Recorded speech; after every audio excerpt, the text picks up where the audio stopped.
Good morning. I'm John Oppenheimer, the CEO of Columbia Hospitality, and Columbia Hospitality has the pleasure, under the Port of Seattle's direction, of serving as the operator of Bell Harbor International Conference Center and the World Trade Center Seattle. Welcome to the Puget Sound Economic Summit. Welcome to the newly refreshed, remodeled, and amazing Bell Harbor.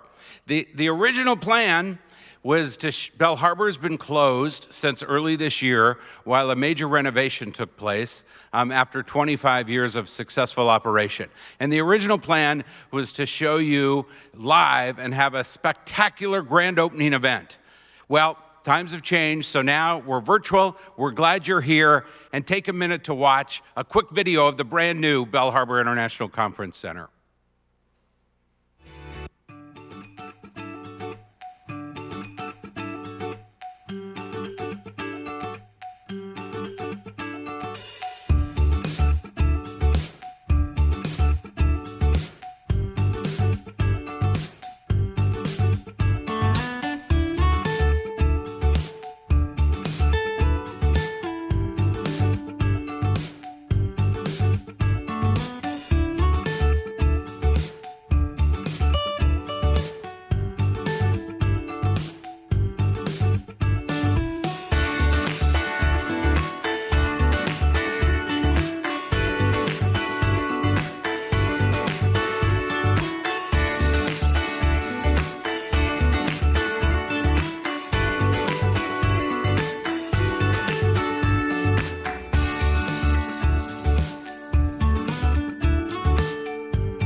We can't wait to show you the real thing. Bell Harbor's never looked better.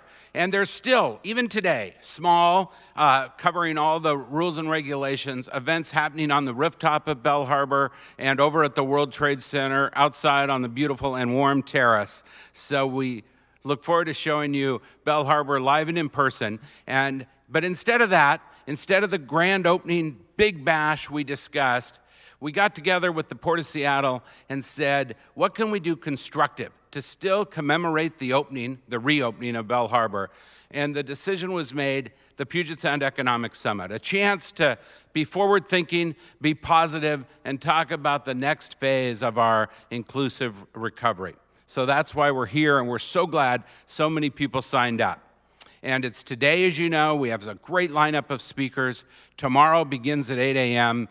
and Thursday as well. So it's a few hours each morning on 3 different general subject matters. Now, but it doesn't end at 12:30 in each day. We have absolutely spectacular and kind of new approach to networking and getting to know each other. So we hope you'll stick around today from 12:30 to 3, and tomorrow and the next day from 1 to 3, where it's just an open reception virtually style. And I practiced on it yesterday. You actually sit down at a table. You can move tables. And it's a great experience. So whether you can come for a few minutes or for an hour or two, we hope you'll stick around and participate on that. Thank you very much to Bernstein Porter for sponsoring those networking sessions. And speaking of sponsors, thank you so much to the sponsors that have made this possible. Those include, first, the owner of Bell Harbor and the World Trade Center, the Port of Seattle, who were the partners in creating this. And it's them we went to and said, does this make sense? And they enthusiastically jumped on board to work with us to pull off what will be 35 speakers over the next 3 days. So thank you, Port of Seattle. Como TV, who's providing many of the moderators for the sessions and much of the advertisement and broadcasting. So thank you, Como. Puget Sound Business Journal, who will do a supplement following the Puget Sound Economic Summit, so that this is not just a 3-day event that goes away. We'll have a living, breathing report on some of the discussion that'll hopefully be used as a foundation for informed and better decisions. So thank you, Puget Sound Business Journal, BECU, WGU, Alabaster Photography, and again, Bernstein Porter. And finally, thank you so much to the Port of Seattle team, the World Trade Center team, Emily Cantrell, and Callista Mayer, and the marketing team of Bell Harbor for pulling off this sort of one-of-a-kind first event. So hopefully you'll be joining us not only today, but tomorrow and Thursday as well. Now it's a pleasure to introduce the president of the Port of Seattle Commission, Mr. Peter Steinbrueck. Peter Steinbrueck, who I've had the privilege of knowing for a few years, is one of those examples of a spectacular public servant. Peter served on the Seattle City Council for 3 terms, a tough job. And then he took a small break and said, I'm not done with public service. What can I do to make a difference? Many of us sit around and we complain or we talk about government. Peter Steinbrueck's the kind of guy that sits around and says, how can I make a difference? What can I do? And so in 2018, he ran for Port Commission. Today, he's the president of the Port Commission and providing fantastic level-headed leadership. So Peter, thank you for being a public servant during these tough times and for saying, yes, I'm not going to just sit around the table. I'm going to participate on how we can make this region a better place. So to officially kick off the Puget Sound Economic Summit, it is a pleasure to introduce the president of the Port of Seattle Commission, Mr. Peter Steinbrueck. Peter? John, let's do the... Yeah, there you go. Yeah. Thank you.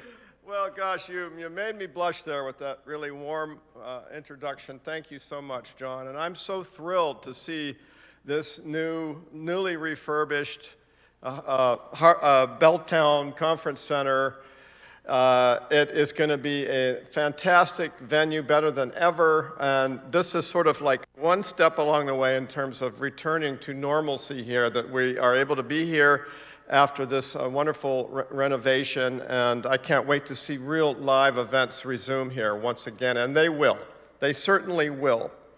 I want to thank everyone for joining us today. I think we have somewhere in the range of 200 or so participants, maybe more.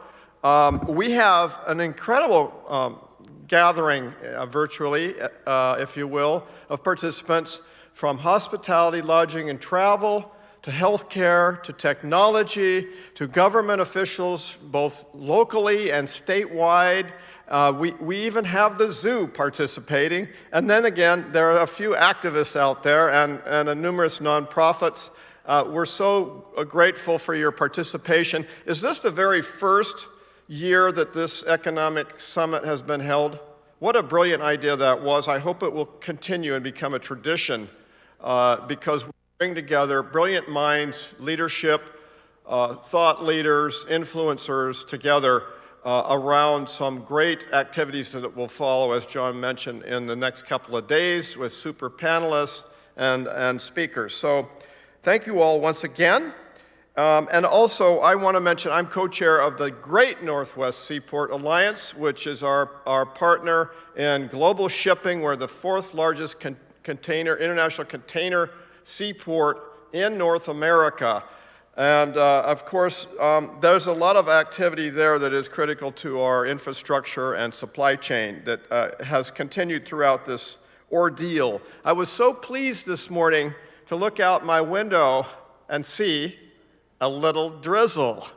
Didn't that feel good? There's something to be said for the good rain. Of course, we need a lot more of it now to clear up these skies, and I'll be especially happy when from my office at Pier 69 at the port headquarters, I'll be able to see those wonderful cranes again in our seaport. And I know that day will come hopefully very soon. I want to thank John Oppenheimer and Columbia Hospitality and all of our sponsors. He mentioned several of them. The Bell Harbor International Conference Center, World Trade Center, of course. Como, thank you for being here. And also I want to mention, I am an architect, and I'm really grateful for the superb work of our project team that renovated this center. It was about due for that. A lot of pre-planning went into that. So PCL Construction, thank you, our general contractor. LMN Architects, renowned for their conference centers the world over, among other things, who help bring life and vision for a more light-filled and modern space. And you notice it immediately as you step into the building, how light and airy it is. And there's daylight, too, which we all crave in particularly our climate. Building trades, of course, what would we do without them? And craft workers. Our port project manager, Fred Chow, who brought this project in safely and on time and under some of the most challenging conditions, I should say. I don't need to tell any of you that we're living through not just interesting times, but extraordinary and unprecedented times, and also perilous times with the wildfires that have been occurring recently to add to our misery, and the hurricanes. So we've had disruption after disruption. And we're now almost 200 days into the COVID pandemic. Can you believe that? We've endured for 200 days. It's starting to feel, in an uncanny way, too normal. It's the new normal, but we don't want it to become the regular normal. We really don't. I know that. And on day one, everything, our world was turned upside down. What did we do? We responded. We adapted and suffered quite a bit, and people lost their lives.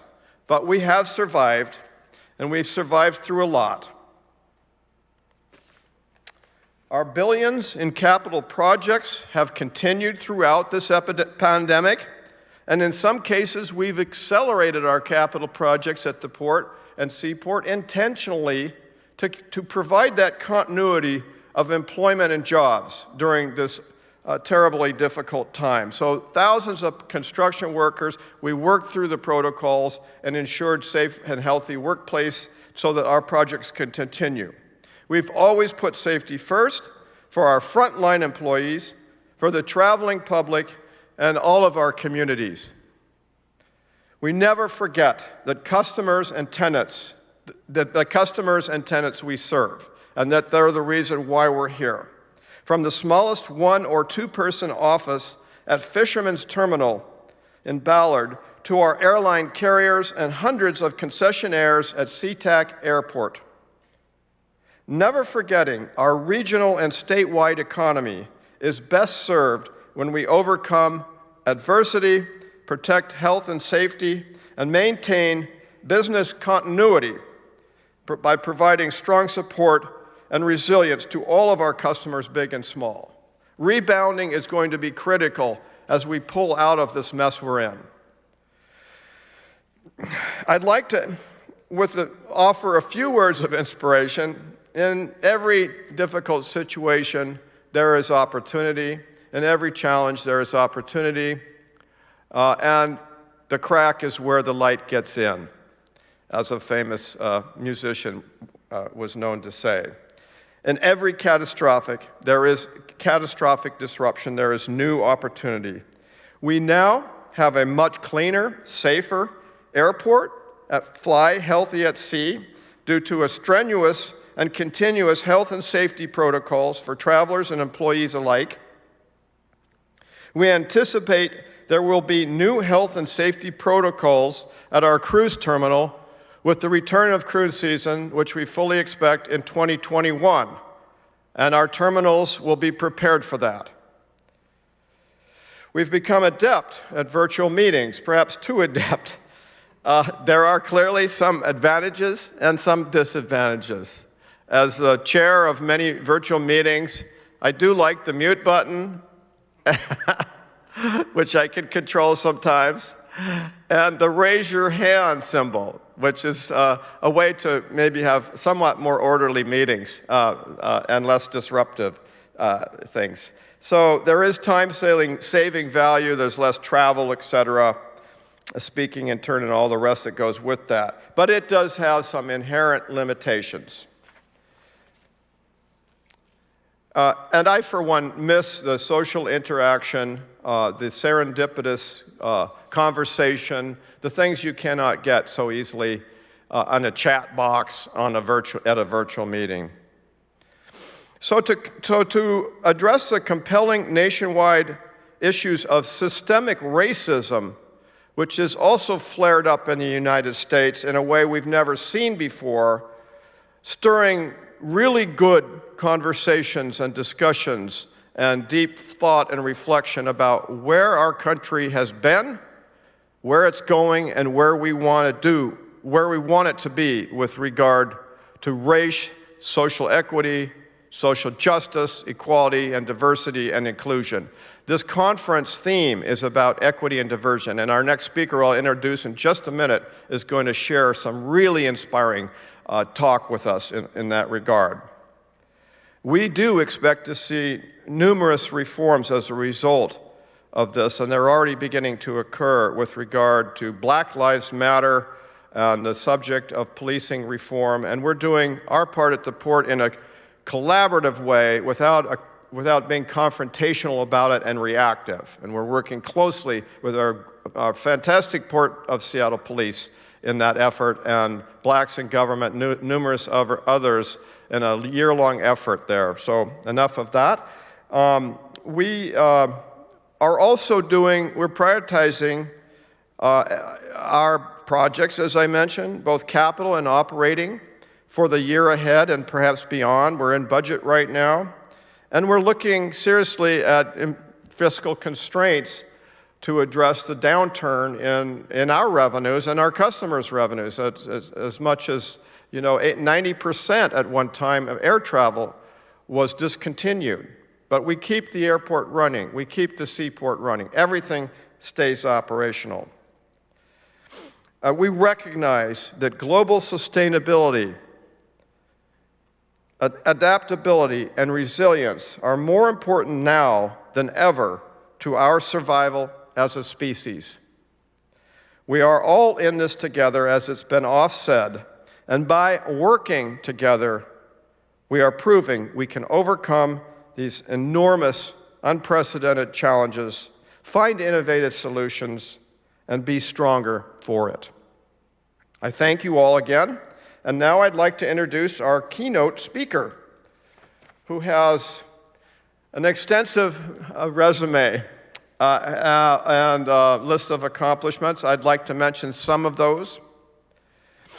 And so here you go. It is my honor to introduce to you our keynote speaker, John Hope Bryant. We're very pleased that he can be with us today.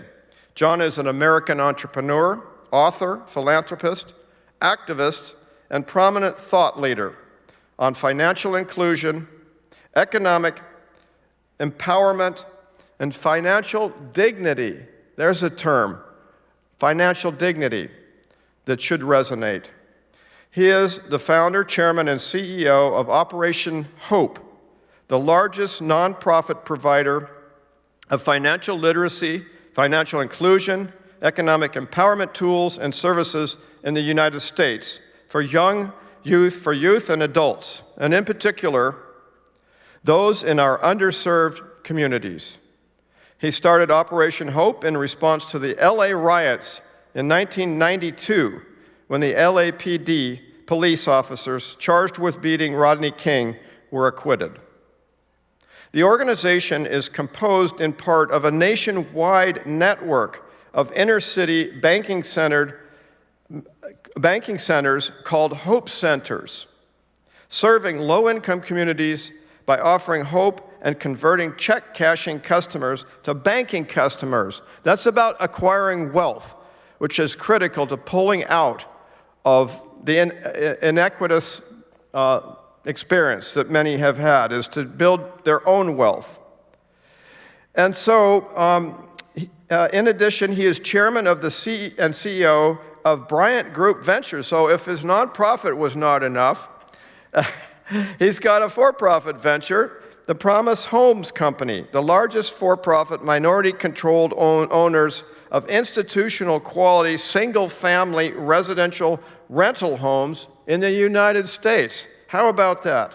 You can also turn to his Facebook page, Live Silver Lights series that is very popular and has received 40+ million views and serves as an engaging platform to foster essential discussion in the digital age around financial inclusion and social uplift. So, without further delay, please help me welcome John Hope Bryant. John, good to have you here. I'm excited to hear your talk. Thank you. Honored to be with you. I'm really honored to be with you today and sad at the same time. I want to thank you for that gracious introduction, by the way. You'll be happy to know it's not 40 million views now, it's 100 million views. And that is 100 million views in less than a couple years. So there's a lot of movement around this movement we call civil rights, from civil rights to civil rights. I want to thank my friend Brian McGowan for encouraging me to do this. I want to say welcome to all of my fellow brothers and sisters there at the Puget Sound Economic Gathering. We are sitting in a moment in history right now. And history doesn't feel historic when you're sitting in it. It just feels like another day. But that doesn't mean the moment that we're in is not, in fact, historic. You know, I'm a little nervous. I don't normally get nervous. But I'm a little nervous today because it's my first, I've done hundreds of what I call armchair conversations with leaders from big and small companies, big and small governments, our federal government to state government to international, since this pandemic hit. But this is the first keynote. And it's the first keynote I've done digitally. And there was a little nervousness about given the moment, whether I could communicate, whether I could translate, whether I could transmit the passion, the connection. You know, we're not human beings having a spiritual experience, I believe. We're spiritual beings having a human experience. So energy matters. Could I make you feel what I feel? Could I get into your hearts and not just your heads? Well, that's something that you're going to have to decide. That's not up to me.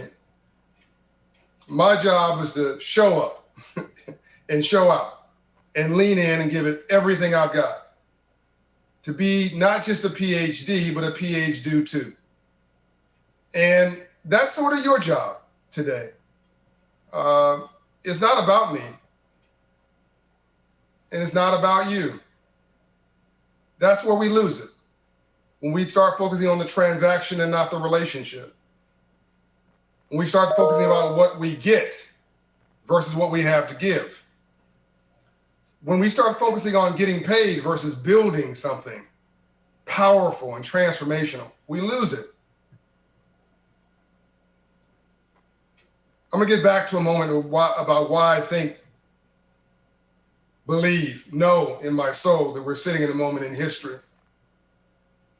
And not just because it's a global health pandemic not seen in 120 years, or an economic crisis, which we're all feeling. You're going to talk a little bit about that, a lot about that in the next coming days, but hopefully more on solutions and where you're going and where you've been. You know, it's raining here in Atlanta, as it rains often there in Seattle. But rainbows only follow storms. You cannot have a rainbow without a storm first. So pain is necessary for growth. You cannot even grow without legitimate suffering. So don't walk away from it. Don't push away from it. Don't avoid it. It's part of the lesson. So we have this economic crisis, this global health pandemic, and a 400-year-old social justice reckoning of Black America, or with Black America. And I believe right around the corner, environmental sustainability that we're going to have to deal with. And so we have this moment, but the moment's not defined by the things that brought you there. It's defined by how you respond to those things. I'll get to that in a minute. Let me back up for a moment and say a little bit about why I believe Seattle is so special. That whole region that surrounds Seattle and Washington. You all know that you're home to 2 of the 4 trillion-dollar market cap companies founded there, Amazon and Microsoft. I know Mr. Gates. I don't know him well, but I've had a chance to spend a little time with him and converse with him about my ideas and his. And I've met the founder of Amazon as well. These are visionary leaders, not afraid of the future, leaning into it. You know that story. And you know even that the other 2 trillion-dollar market cap companies also have offices there and are leaning in. But that doesn't seem to be enough of inspiration for you. You're doubting yourself a little bit. You're seeing yourself on national TV, tied to protests and tied to frustrations and issues of police brutality or the concerns around police brutality and lack of opportunity. And you're seeing the jobs temporarily fall away, and you're wondering whether this is some kind of an end. Yes, it's an end to a sentence, not the end to the paragraph. And after the first paragraph, there's another one. And then there's a chapter to the book that you're about to write. Seattle has some other interesting and wonderfully inspiring attributes. It was founded circa 1851 formally, although for 4,000 years before that, it was inhabited by Native American Indians. And I believe a gentleman named Denny Party, if I got the name right, was the early traveler and, one could argue, small business owner who came and settled there. And I believe it was a year after, Seattle was actually formally named in honor of a Native American chief. I guess Denny Party and other European settlers could have named it after themselves. But I think somebody had the wisdom to share the wealth, to share the opportunity, at least back then. And so Seattle takes its name from an Indian chief. The Indians actually helped to build the cabins of those early settlers. You look at Seattle today, and you have Scandinavian, broad-based European influences. You have still Native American influence. You have an influx of Asian influences because they've seen Seattle to be an inviting place. In fact, the numbers of Asians have increased, as well as African Americans have increased over the decades in that region because it has been and represented for many a beacon of hope, a place of inclusion. Don't doubt yourself. Your story in this way is in many ways the story of the South. It's the story of Atlanta, where I'm located at right now. I talked to one of the founders of modern Atlanta just last night, my play father, my mentor, the last remaining lieutenant for Dr. Martin Luther King Jr., Andrew Young, Reverend Andrew Young, Ambassador Andrew Young, Dr. King's right arm in the movement. And I'm always reminded that when I'm talking to him, I'm sitting in that moment in history, that Atlanta really shouldn't have been what it was. Memphis should have been Atlanta. Birmingham, Alabama should have been Atlanta, named after an industrial city in England, Birmingham, England.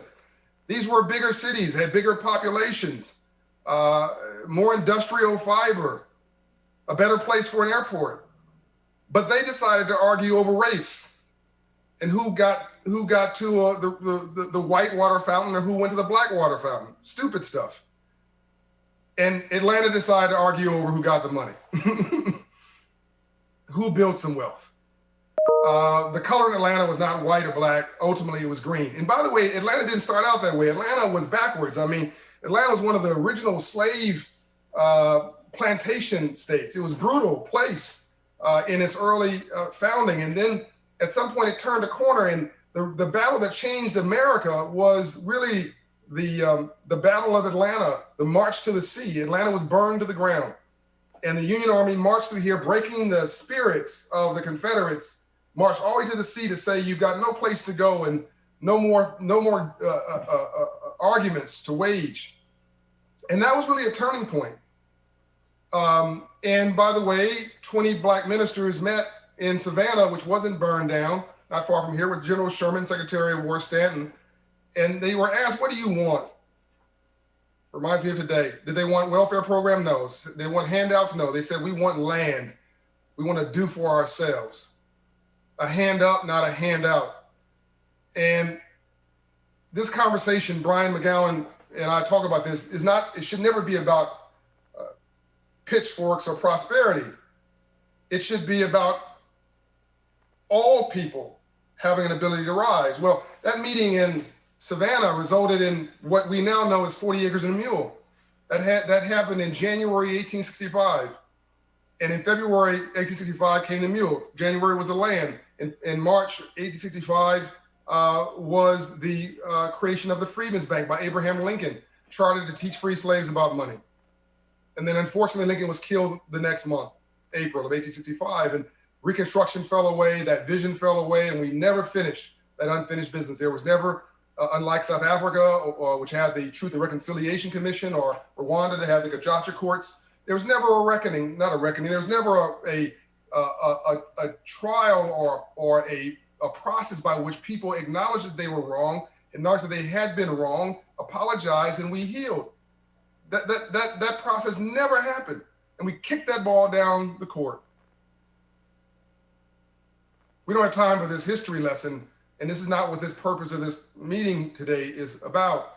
But I want you to understand that this is analogous to you getting into an argument with your mother-in-law, and you don't really like your mother-in-law, but you respect her. I love a mother-in-law, by the way. And you slight her, and sometimes down the road, 4 months later, there's something goes on, it's factual, and she should back you up. But she doesn't. She takes the other side because she can't, because she feels insulted. She felt insulted, and you never made it right. Think about a wound that's 400 years old that was never made right, and how much pain is embedded there. Dr. King said that rioting and violence was a voice in the language of the unseen and the unheard. He didn't endorse that. People will get that wrong. He was explaining it. He also said it was an unproductive exercise, that it doesn't lead to anything positive or prosperous for all. There's no business plan in rioting. But it is an acknowledgement that people are fed up. And by the way, the rioters and the looters and those who are protesting in the streets in the early 1900s, the beginning of the 20th century, were 100% white.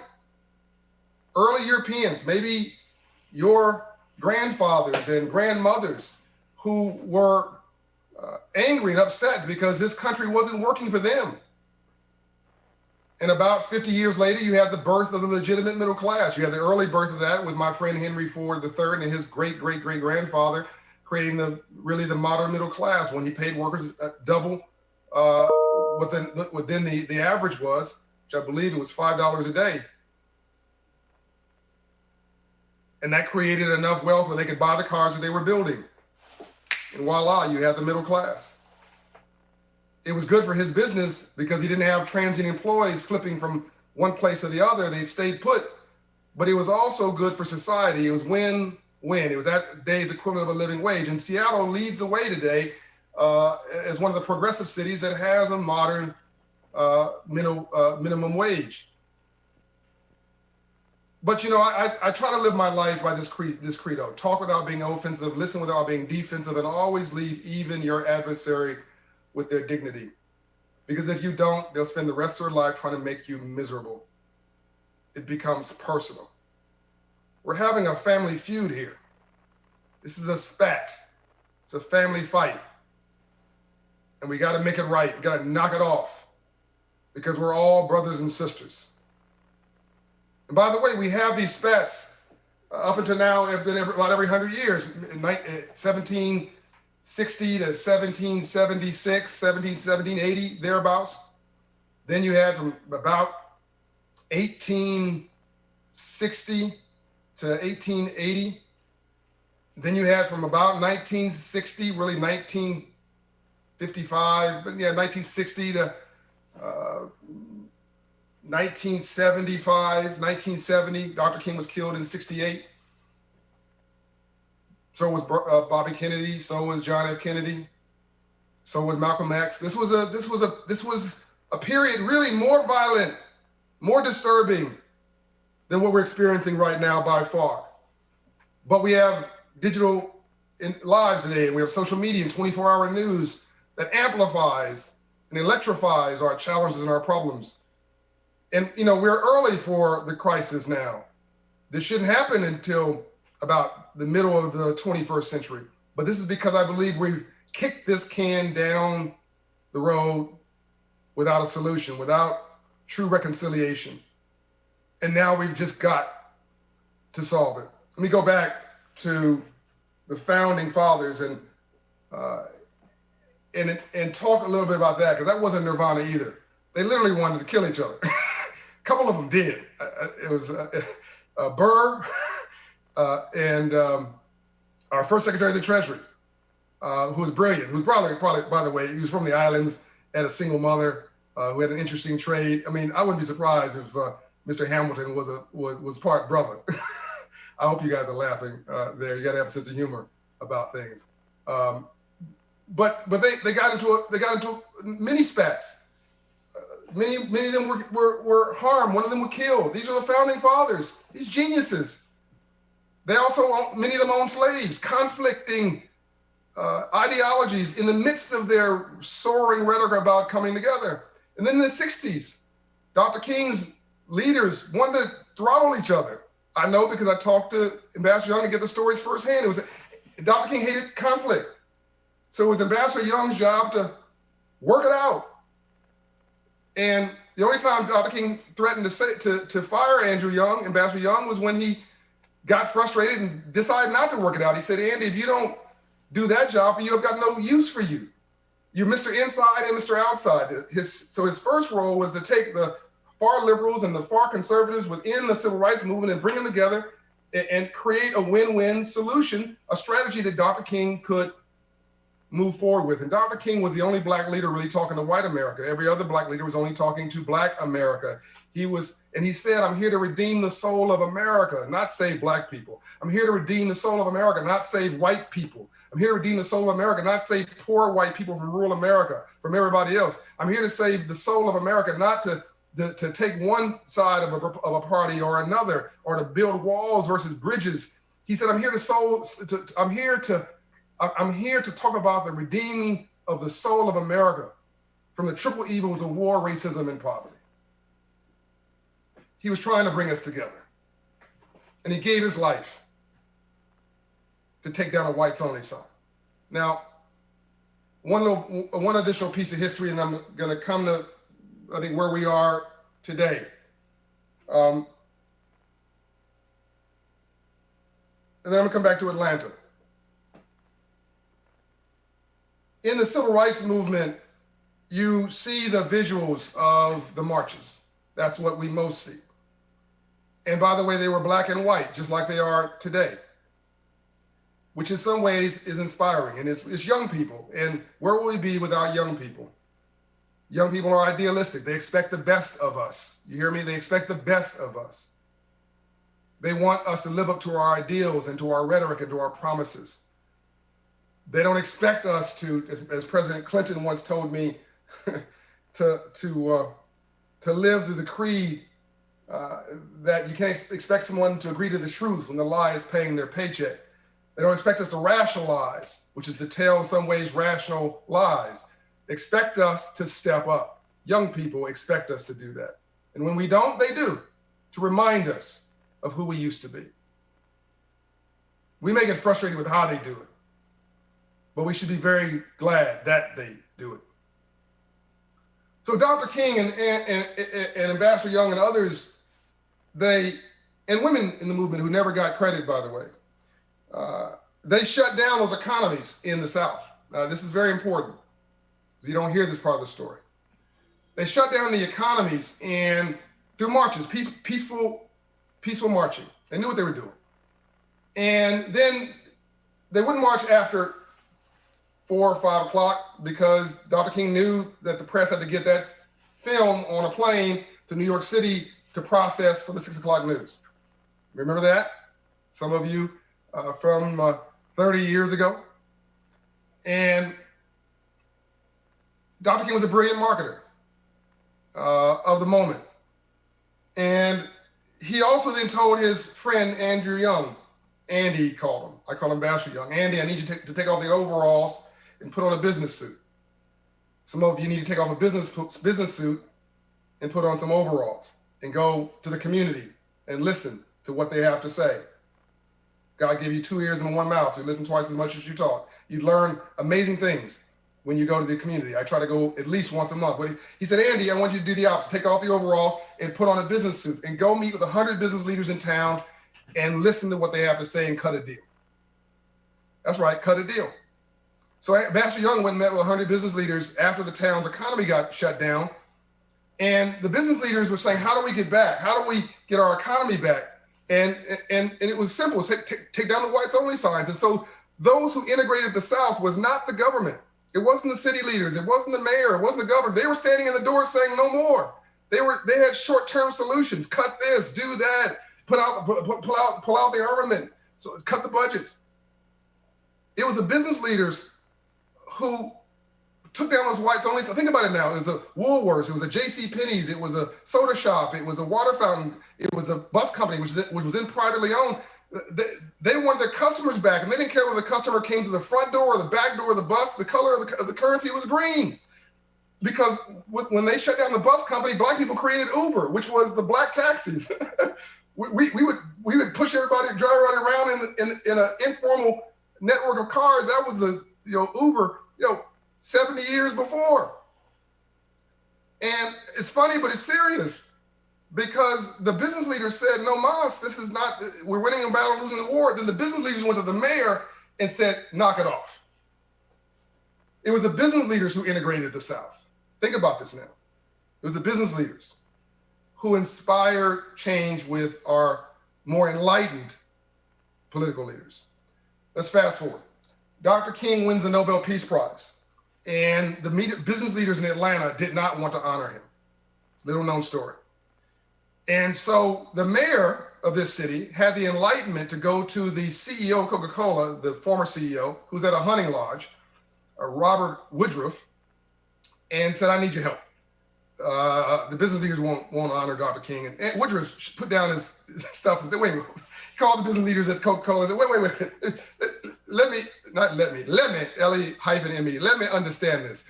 This man has won the biggest international award in the world.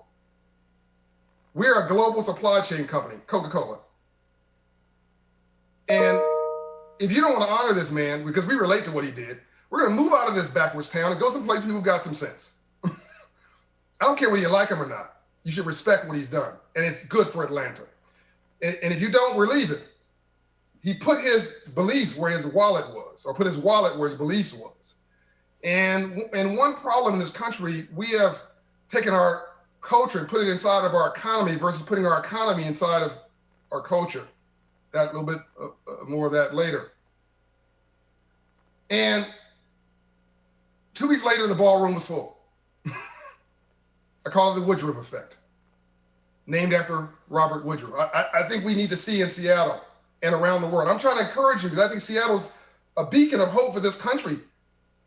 Before this crisis hit, you were I think the largest economic metropolitan area in the country, and not the largest, one of the largest. You're a beacon of diversity, a beacon of transparency, a beacon of inclusiveness. But this family dynamic of all this diversity in one place is also a food fight if you don't handle it right. We can't just walk past our neighbors. We have to walk hand in hand with our neighbors. And you know, racism is also scientifically stupid. I just got to say this. I mean, 99.9% of all human DNA is the same. Why are blacks dark? Because Africa's hot. And the sun is direct. I hope you guys are laughing. The sun is direct. Why is the hair kinky? Because God gave us had brilliance to make sure that the kinkiness would absorb the heat rays. So when the heat hit the softest part of your body, which is over your brain didn't cook. It absorbed and it dispersed the heat rays. The nose was wide to serve as a cooler for the air, an air conditioner for the air, for the heat as it came to your lungs. Why are black folks' lips big? I don't know, but everybody wants them. You should be laughing. Why are whites have a lighter pigmentation? The Scandinavians in the audience, those from the Nordic countries that know, because Europe's cold and you got used to that cold weather. Why is your nose narrow? To heat the air before it goes into your lungs. Why is the hair stringy and long? To cover your ears so your ears don't get cold. God knew exactly what he was doing. But racism is stupid because we're the ones who put up city dividers and state dividers and country dividers. And it was the place where the continents were stuck together and then they broke up and the water separated us. But that's the only thing that should be separating us, not each other.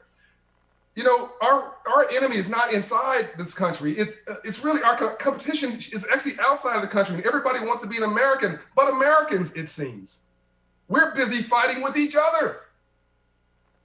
And they love it. Who's the they? Not my Chinese friends, but China, the country, wants to be us.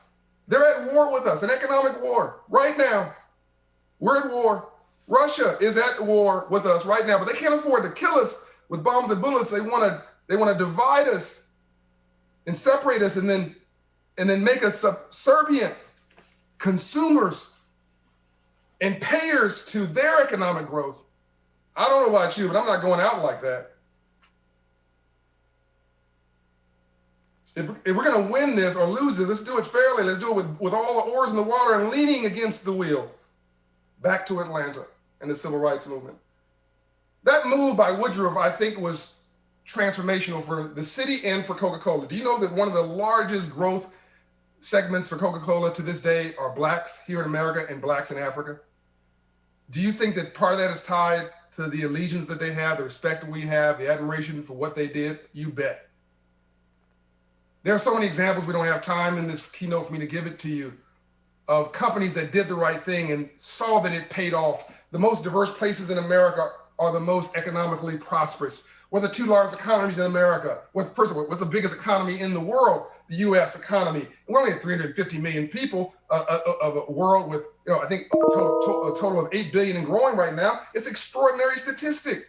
But the two largest, and we're the most diverse place in the world. And we're hooked on freedom, which is part of the reason why you can't get anybody to cooperate, because everybody is hooked on freedom, okay? It's a good thing and a bad thing. But the two most diverse places in California are the two most economically prosperous, California and New York. And Seattle's right there too. And where are the economies stuck? Stuck on stupid. Why are they back? Where are they backwards? Places that reject diversity, places that want to argue over stupid stuff. To this day, Mississippi, the poorest state in America, Alabama right next to it, they want to argue about silly stuff.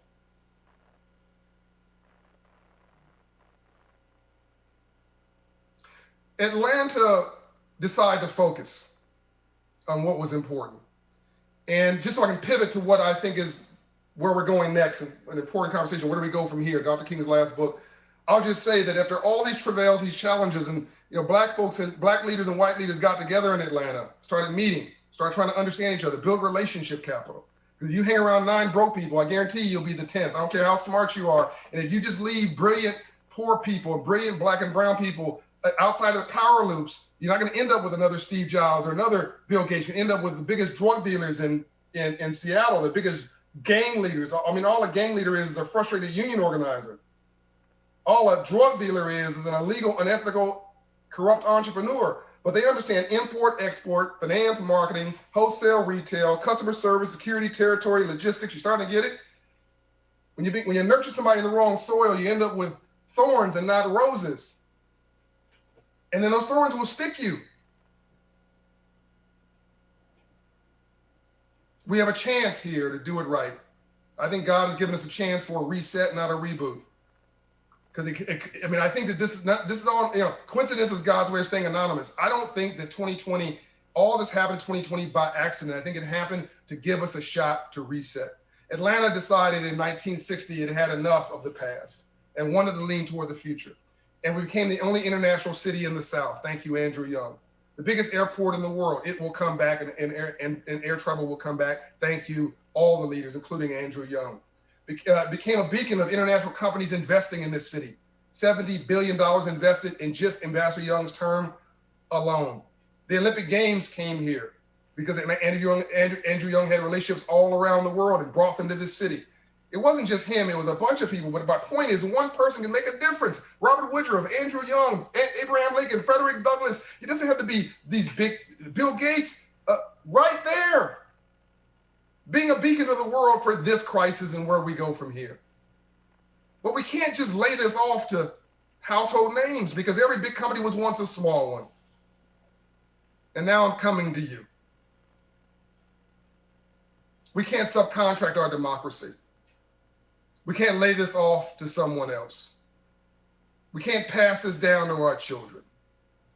We can't avoid the obvious conversation.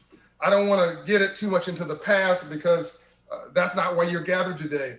But I would encourage you to go look online at some of the stuff I've done about where we came from the past. And I've done videos like 400 years of history in 4 minutes, right? Because it's not hard to explain of how did we get here? Where the word millionaire came from, 1850, the cotton trade. Where was the richest city in America, in the world in 1850 per capita, not just Mississippi in 1850, the cotton trade, the slavery. It was repression. And that was GDP until Lincoln became president. That was a leading GDP driver in this country. For 246 years, my ancestors were not building capital, they were capital. And then we were set free and weren't never given the memo about free enterprise, entrepreneurship, small business creation, financial literacy, how the world works, or any of that stuff, and said, oh, it's a monopoly game. You're three days late or 300 years late, but join the game. What can you do to level the playing field? Not a giveaway program. I believe in the James Brown version of affirmative action. Open the door, I'll get it myself. We want a hand up, not a handout. And by the way, this benefits everybody. What Atlanta found was that when you expanded the pie, everybody won. Yes, black people and brown people got some of the pie, but my white friends got much more, and they wouldn't have got any of it if the Olympics hadn't showed up, if the airport hadn't showed up, if the economy is, do you want 100% of something small or 10 or 20% of something huge? Isn't that the Seattle way? Isn't that the Puget Sound way? Isn't that how you've grown? How you become who you are by having dreams larger than your problems? Finding ways to coexist and collaborate, to be brothers and sisters in opportunity, if nothing else. We just need to expand that opportunity to all of God's children. And that's why I wrote the new Marshall Plan. It's also why I wrote this new book, Up From Nothing, that comes out next month. And I won't bore you with the details of either in this 12 minutes I have left. And I really wish we had time, a way to do Q&As. I'd love to engage with you, but I promise you, if you want me to come back, if I've been put you to sleep, I will come back. I'll show up in person at another time so we can continue this conversation. But I think we have a chance here to grow GDP. I think we have a chance here to retell this story. I don't think it's a foregone conclusion that China is going to be the largest economy in the world. I don't. That's like saying that it was a foregone conclusion and that Japan was in, what was it, 1980? Remember that? We were all learning Japanese. All right, it was a foregone conclusion. And then out of nowhere came Silicon Valley and the internet and Bill Gates and all these folks that we're talking about in the connected economy. Changed everything. GDP went through the roof. We walked right past Japan. They're still stuck. What if we made saving the environment, I'm just riffing here, a business case? How many tens of trillions of dollars of that? If we led that, how about if we told everybody you're going to be in the game? Because half of this economy is small business. So half of all jobs in this country are small business. 70% of all jobs in this country are employees with 500 employees or less. 99% of all the GDP in Los Angeles, where I grew up at, one of the top 20 economies in the world, larger than the country of Turkey, 98% plus of all those businesses have 100 employees or less. Are we looking for love in all the wrong places? Or why don't we look at the left behind as an opportunity for the lift up? There's a problem, though, with the business plan, because half of success is confidence and belief. My mother told me she loved me every day of my life, and I believed it. I saw two murders and one death before I was 9 years old. My uncle was run over in front of me because he was selling drugs in the wrong neighborhood. My best friend, George, was murdered because he was hanging around with a thug, Tweet, who lived next door to me. My parents' marriage and the assets we had created destroyed because my dad could make it but couldn't keep it because no one taught him financial literacy. Is what he didn't know that he was killing him, but he thought he knew. But the pride kept him from asking my mother, who was a financial genius, for help. You see, it happened even in my own family. So we won the battle and lost the war. Then our overhead, when your outflow exceeds your inflow, then your overhead will be your downfall. And then you get desperate. And then you start looking for someone to blame.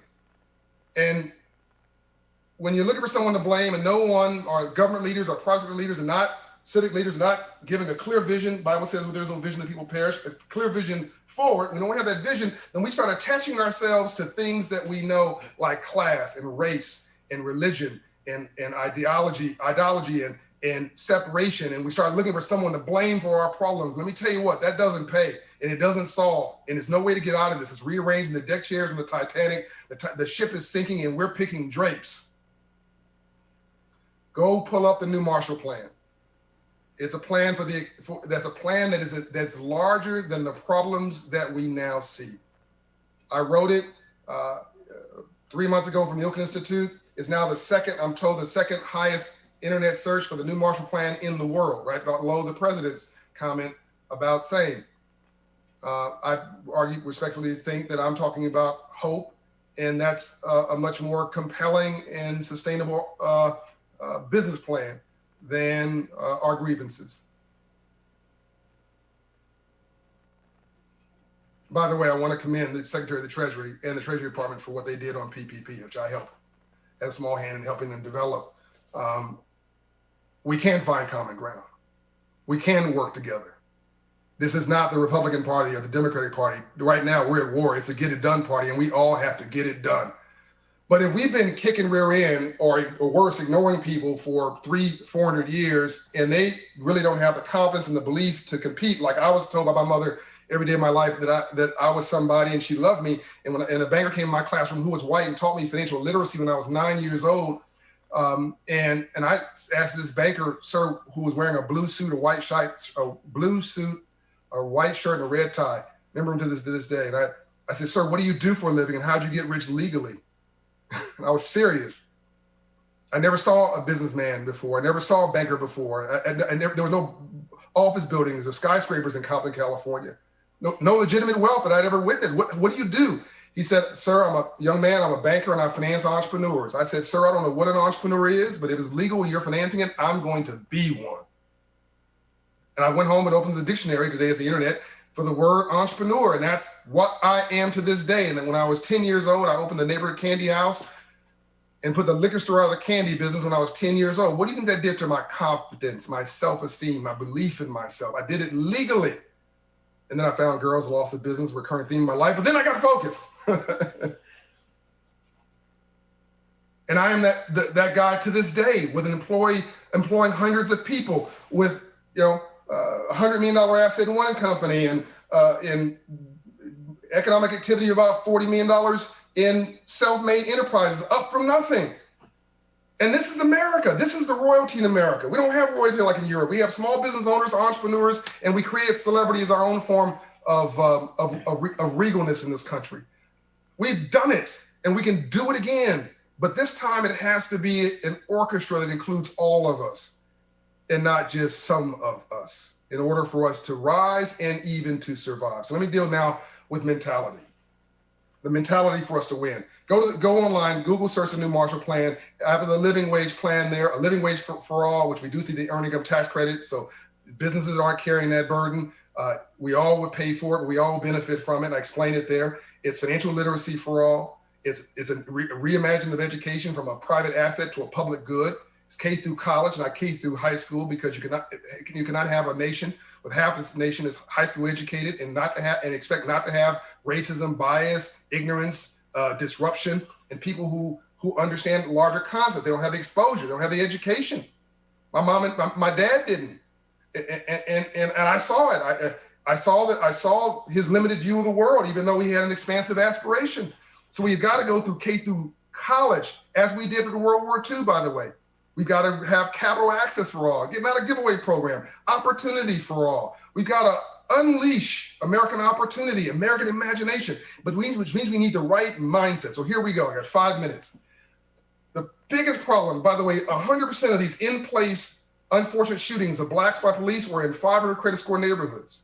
I don't know if you know that. I love stats. I love data. 500 credit score neighborhoods. In my poor white neighborhoods are rioting too. They're just rioting at the ballot box. Those are 500 credit score neighborhoods. But in black urban neighborhoods, black and brown urban neighborhoods, and white rural neighborhoods is what you see.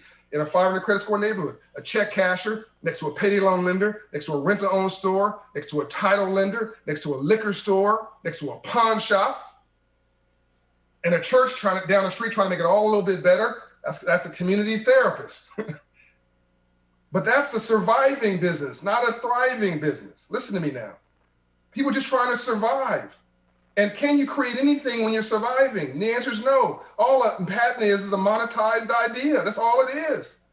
So the nations who have the most peace and transparency and prosperity and education and opportunity and stable families, access to credit, understanding of how the math works and how opportunity works, and democracy and freedom have the greatest level of patents and uplift. And those that are in war and civil disobedience have the lowest level of the same. What do you think's happening in urban America, rural America, underserved America? These 500 credit score neighborhoods, they're at war with themselves because they don't know who to blame. And they can't talk to power. That's why you're seeing the protests. That's why you're seeing the riots. We even came in with a horrible way to explain our problem called defund the police. Who wants to defund the police? Even the guys and women saying that when their mother gets mugged, they want to call the police. You don't want to defund the police. You want to restructure budgets so that policing are not doing 15 jobs, 14 of which are not trained for. You want mental health to do mental health. You want community-based policing. You want the psychologist. You want the counselor. You want we got the police doing all these jobs because we defunded all this stuff 25 years ago and put mental health on the street and said, mayors, you handle it, or society, you handle it. That has not worked. We're branding ourselves the wrong way. We're branding ourselves by the problem and not by the solution. We got to look at the hill, the light on the hill.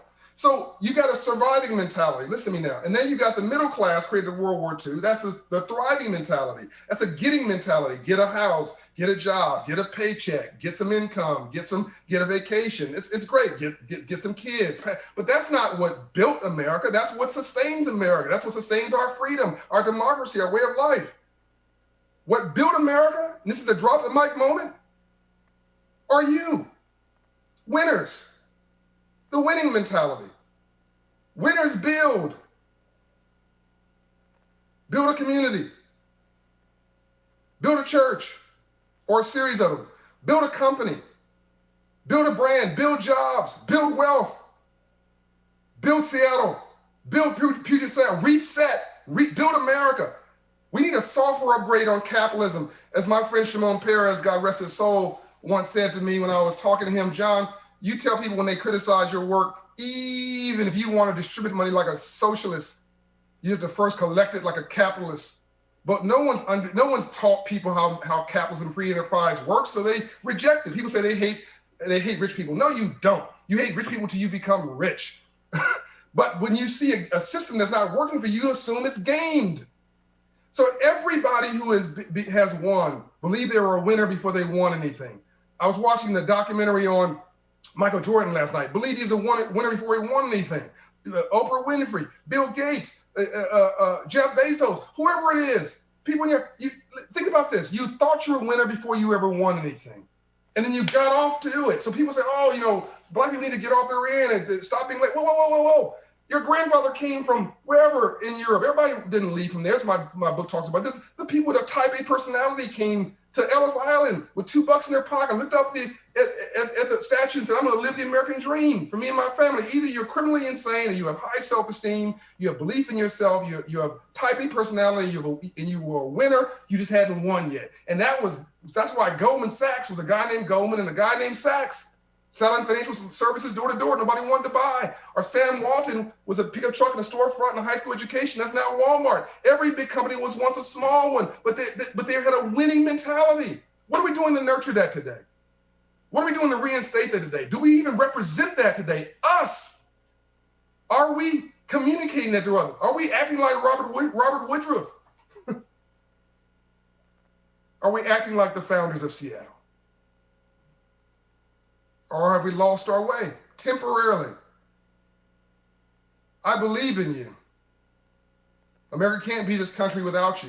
You were the Western expanse. You were the edge of the Western expanse after slavery. This is where freedom of opportunity started.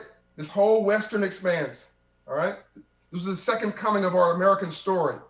But now we need you to help to lead the way to the resetting of the American story. We need to build a nation of winners. Think about this, and I'm done. Why are Blacks successful in the arts and entertainment? I thought 45 minutes was a long time. I now realize I can run my mouth forever. Talking to me is like getting a glass of water out of a fire hydrant. So the experiment, I guess, worked. At least it worked for me. I don't know how you're enjoying it, but I enjoyed it immensely. But I now know you can't tell the story in 45 minutes. But hopefully I've tried. Hopefully you've appreciated and felt me. But we are not understanding how success works. Blacks have succeeded in the arts and in sports because the playing field is level and the rules were published. Okay? The playing field is level and the rules were published. I'm wrapping up. So if you ran fast, you won. You sang well, somebody bought your music. It's easy. And what do? We farm clubbed those people. If you were in middle school, we found you as a football player or as a basketball player. Elementary school, middle school, junior high, high school, college, the pros. If you're a recording artist, the scouts would find you in what used to be choir practice or in church or in band room or music room in the middle schools. And they nurtured you all the way up. Who's farm clubbing? Engineers, investment bankers, accountants, business managers, professionals, small business owners, entrepreneurs, health professionals. What's driving, 2/3 or more of American GDP? And who's farm clubbing it? No one. We just leave that to, the ether. So what happens is the rich get richer and the poor get poor. And again, I'm going to end where I started. You hang around 9 broke people, you'll be the 10th. So you're here not because you're great or brilliant or amazing. You're here because you have the right culture, the right family, the right environment, and the right friends. And somebody hooked you up. Now it's time for all of us to hook each other up. Not because it's charity or because it's goodwill, because you have great moral fiber, but because it's in your enlightened self-interest. It's in all of our enlightened self-interest to unleash pent-up American opportunity. I think that there is 2 to 3% of American GDP minimum capped in these underserved marketplaces. And just by becoming more of who you want to be anyway, you'll do well and do good too.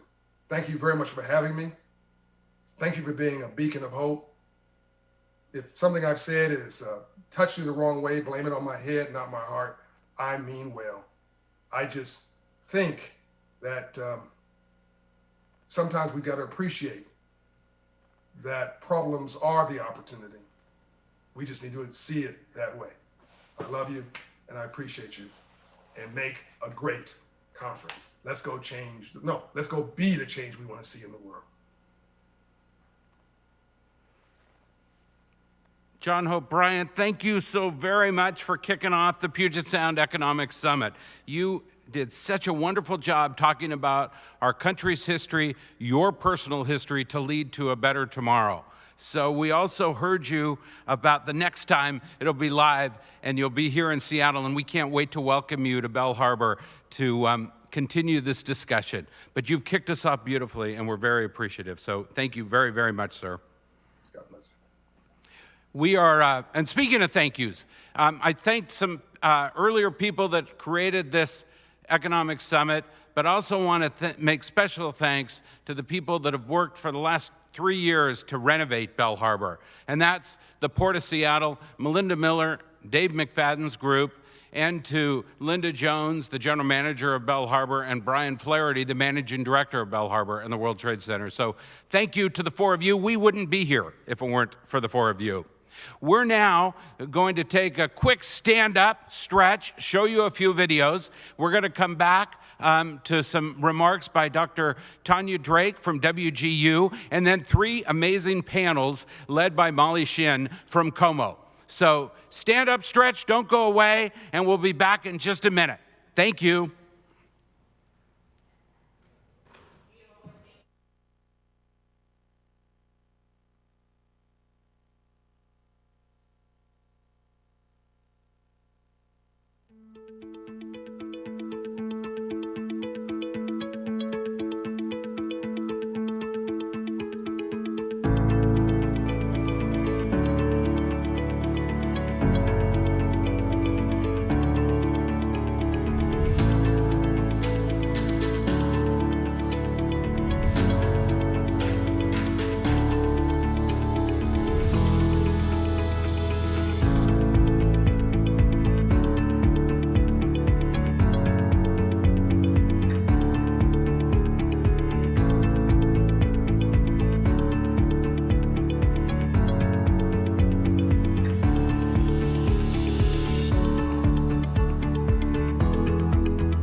When people work together, we can help each other go a lot further. That's why over 1 million of us are members of BECU. So that we can give each other things like fair rates on products, fewer fees, and smarter digital tools to help us reach our goals. That's the power of putting people and their financial well-being above everything else. It's not just a more human way to do things. We believe it's the right way. So join us. BECU, more than just money.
Good morning. My name is Tanya Drake, and I'm the Chancellor and Regional Vice President for Western Governors University.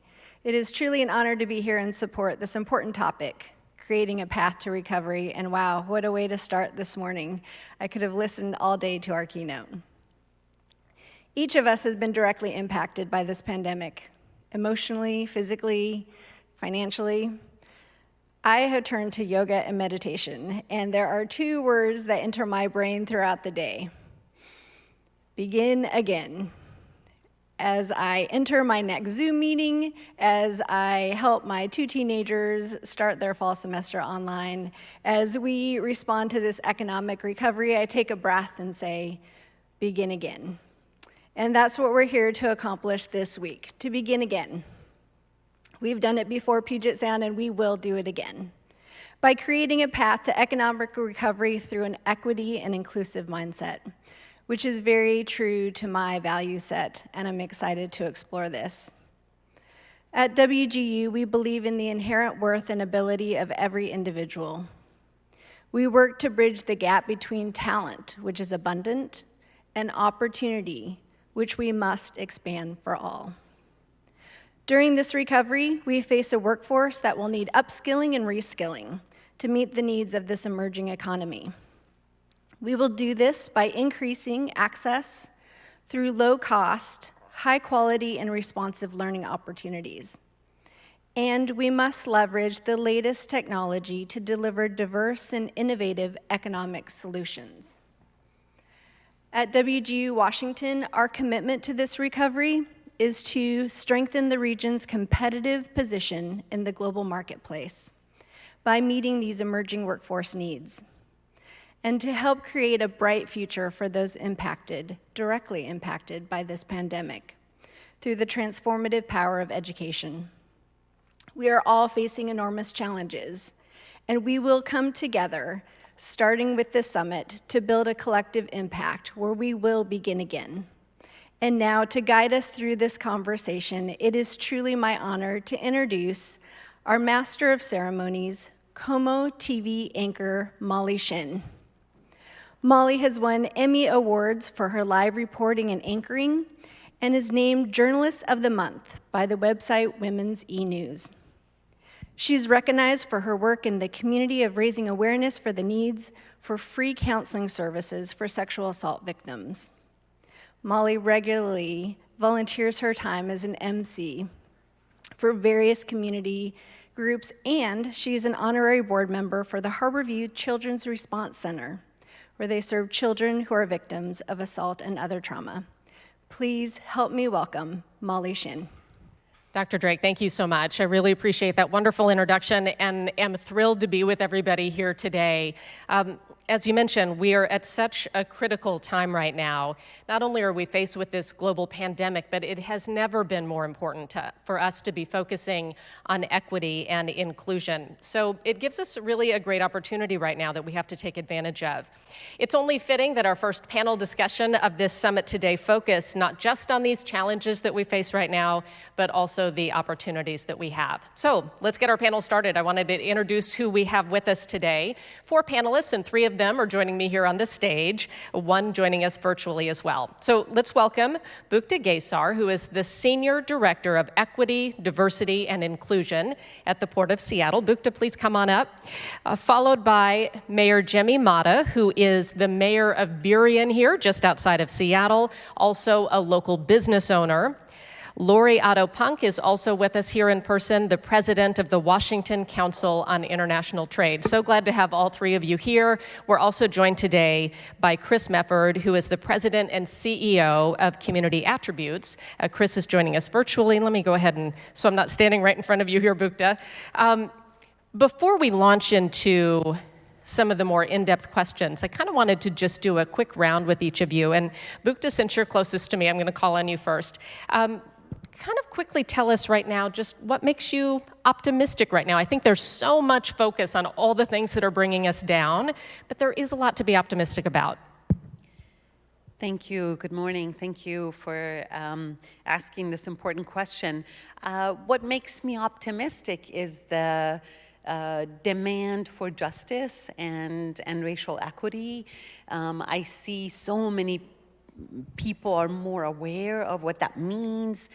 People who identify as white are more aware of privilege and what it even means to carry that identity, and people of color are demanding justice, and there's a lot more allyship. So that makes me really optimistic to see the change that we have already seen in the last 6 months in our communities. Thank you. Mayor Mata, how about you? What makes you optimistic right now?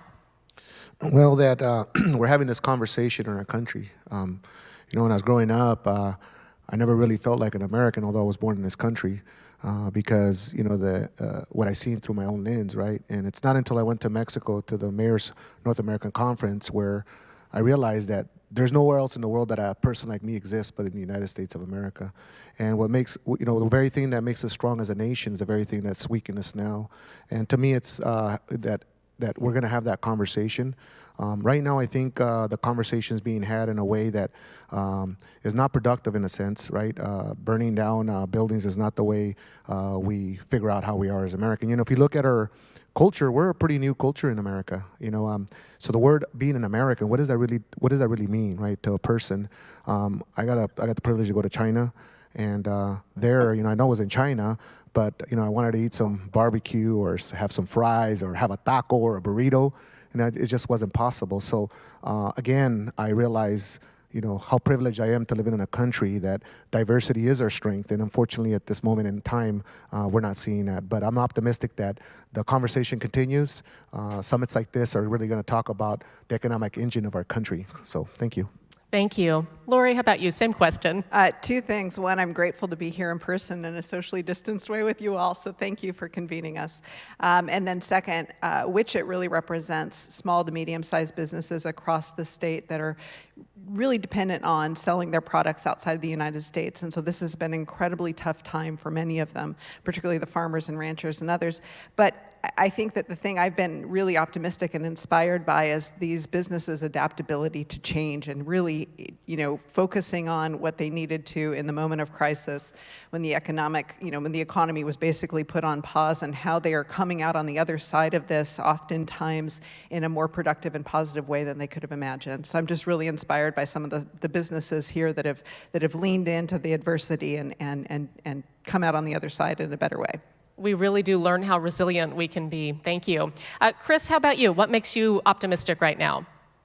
Right, thank you. Thanks for having me, everybody. A couple of things. One, on the resiliency theme is the learning and adaptation and innovation, and maybe coming out the other end, a little bit more risk tolerance for folks. We can learn and do some innovation. Maybe new businesses will be created. Maybe folks will realize that they can make it through this phase of the pandemic, that they're more able to take on risks that they wouldn't have otherwise. And on the equity crises underway and under discussion, just to create that awareness and to broaden the conversation. So many folks have just stuck their head in the sand for so long on racism in America and in their neighborhoods and in their communities. So I'm hopeful that this broadens the engagement. People can really look into it to figure out how we can improve things for everyone. Wonderful. Thank you, Chris. Chris, I actually wanted to stay with you if we could. I understand that you have been tracking the recovery as it happens, month by month, by industry as well. And I was hoping that you could help set the stage here. Share with us some of the data that you have. Tell us what you're seeing and maybe how it supports the optimism that we're talking about. Sure, happy to. I think the slides on your screen are going to advance a little bit there. We can skip through the first couple of slides that are really just an introduction of me. If you want to move on to the first of the data slides, I can chime in there. There you go. One more, please. Thank you. So this is informed by data. It's not directly tied to data, but it shows where I think we are in the recovery. It's informed very much by the public health experts in the world that we're all paying close attention to.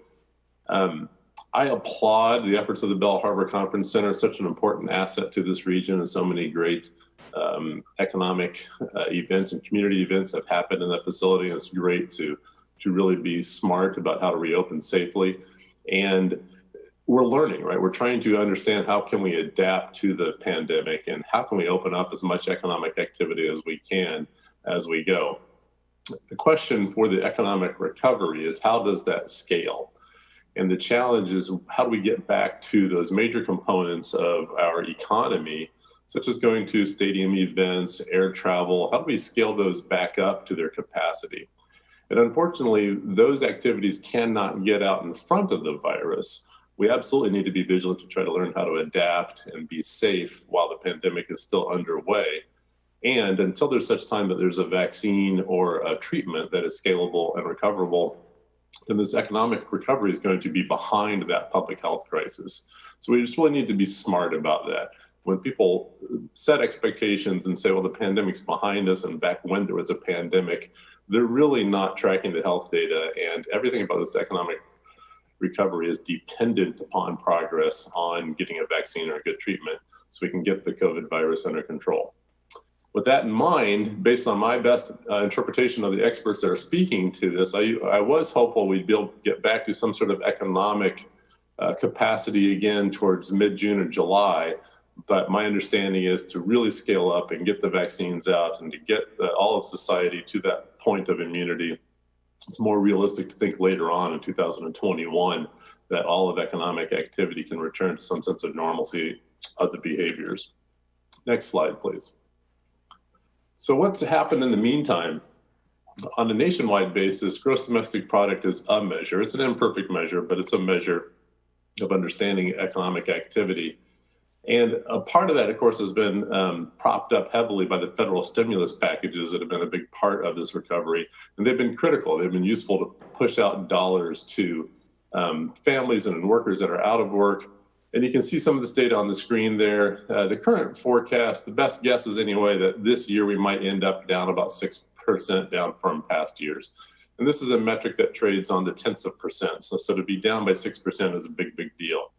We also need to keep an eye on how they present the data. I'm showing the data on the right to be on a quarterly basis. A lot of the data are published annualized, which is more of a sensationalism at this point in time, the way the volatility happens. We were down 10% roughly of GDP nationwide in Q2, which is remarkable that that's all we were down, quite frankly. It's really a testament to the technology in the world that we live in to keep it from being even worse. Next slide, please. A couple of interesting things that have happened during this time period as well is incomes actually went up because of all the federal stimulus package that went out. Wages and compensations went down a little bit, as with proprietors' income, but unemployment and the PPP loans propped that up as well. And then what you saw is savings rates spiked. And I'm hopeful that that translates into some reserve spending capacity in Q3 and Q4, so that as businesses and small businesses are pivoting and figuring out how to serve the world, there are money in many Americans' consumers' bank accounts that they can spend out and help those businesses reopen the best they can. Next slide, please. Closer to home, the Seattle and Washington State area they tend to follow and lag the national gross domestic product. One of the bigger concerns of our GDP regionally is aerospace. Boeing airplanes are very pricey and spendy, and all the great work that Lori and Wichit does and understand trade and exports, that's a key driver of gross domestic product. So we'll see how that can recover in the face of the tariffs and other challenges that Lori just spoke to. Next slide. As far as unemployment goes, we spiked heavily in Q2. We're going to fall back a little bit in Q3, which is good. And we'll see where that sustains itself. My hunch is we're going to be in this moment for quite some time with an unemployment rate above 5%, close to 10%, and we'll go up and down a little bit. Next slide. We have been tracking who's been affected, and there's a lot of equity concerns with this pandemic. Those businesses that are more customer facing are the ones that are sustaining the economic losses. A lot of service industry jobs, a lot of workers, most affected without heavy savings accounts already built up. So that's where a lot of the attention is needed moving forward. Next slide, please. As you mentioned, Molly, we are tracking month-to-month recovery, and this shows total jobs and how we're trying to build back up towards that goal. We do track this on an industry by industry basis. In the beginning, of course, we thought it was all about consumer-facing businesses, and then we thought it was about everybody, and it is about everybody. But now, as many of those businesses have learned to adapt and do something to maintain close to productivity levels, it's back to those consumer-facing industries that we're most concerned about. And one more slide, please, and I'll wrap up for now. So what does recovery look like? We're going to have a steep bounce back, as you can see with the red curve there. We've already started to bounce back, but it does take a long time to recover from economic recessions. These are your two prior recessions on the screen in terms of jobs, and economists measure recessions in terms of gross domestic product. So we're going to have this false sense of recovery really quickly as GDP starts to expand again. And economists will say, great, we're out of that recession. However, it'll be years before jobs return to that same level of employment that we've had prior to this particular economic crisis. So that's just a little warm up for you. I'll pause here. I'm happy to go further into detail with questions and answers as we get back to it. Okay, wonderful, Chris, thank you. And yes, anybody who's watching right now, if you have questions for any of our panelists, Chris, about some of the trends he shared with us or any of the other topics we touch on, I think you know how to submit those, and we'd love to be able to get to some of your questions. Bukta, I wanted to go to you next. I understand you're working on an equity index for the Port of Seattle, and I was hoping you could explain to us the importance of that and just tell us a little bit about how that'll be used. Thank you. I'm going to attempt here to show the slides here.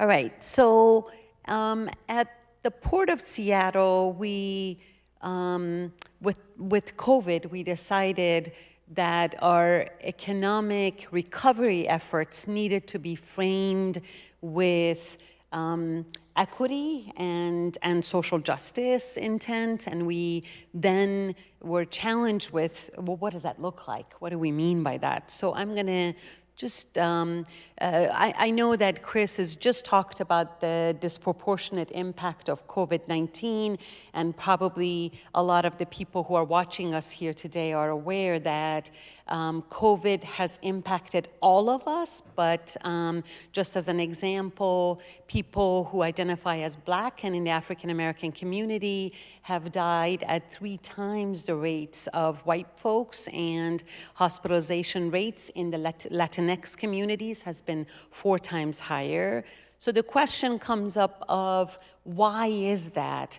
Why have people of color, communities of color, have been impacted so deeply by COVID?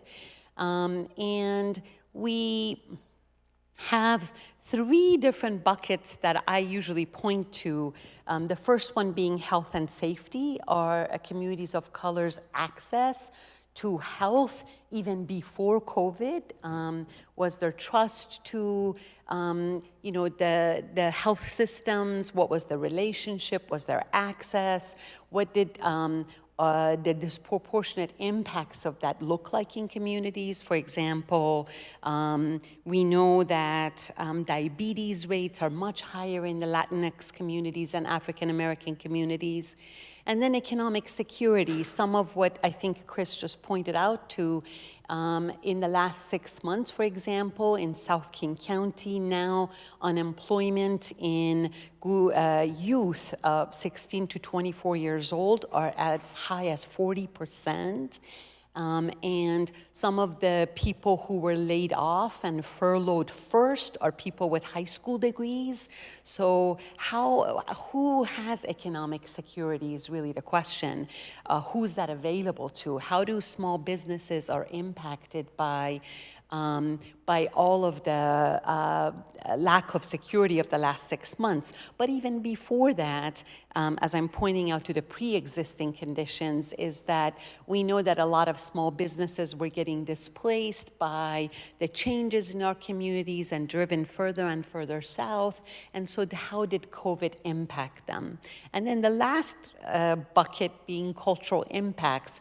So for example, we know that immigrant communities and communities of color have multi-generational households. So in one household, there might be several generations living together. So then how did COVID and social distancing impact communities, or issues of language and access? Did information about COVID reach communities that did not speak English immediately or not? So these are the 3 buckets that I think are critical in understanding economic recovery.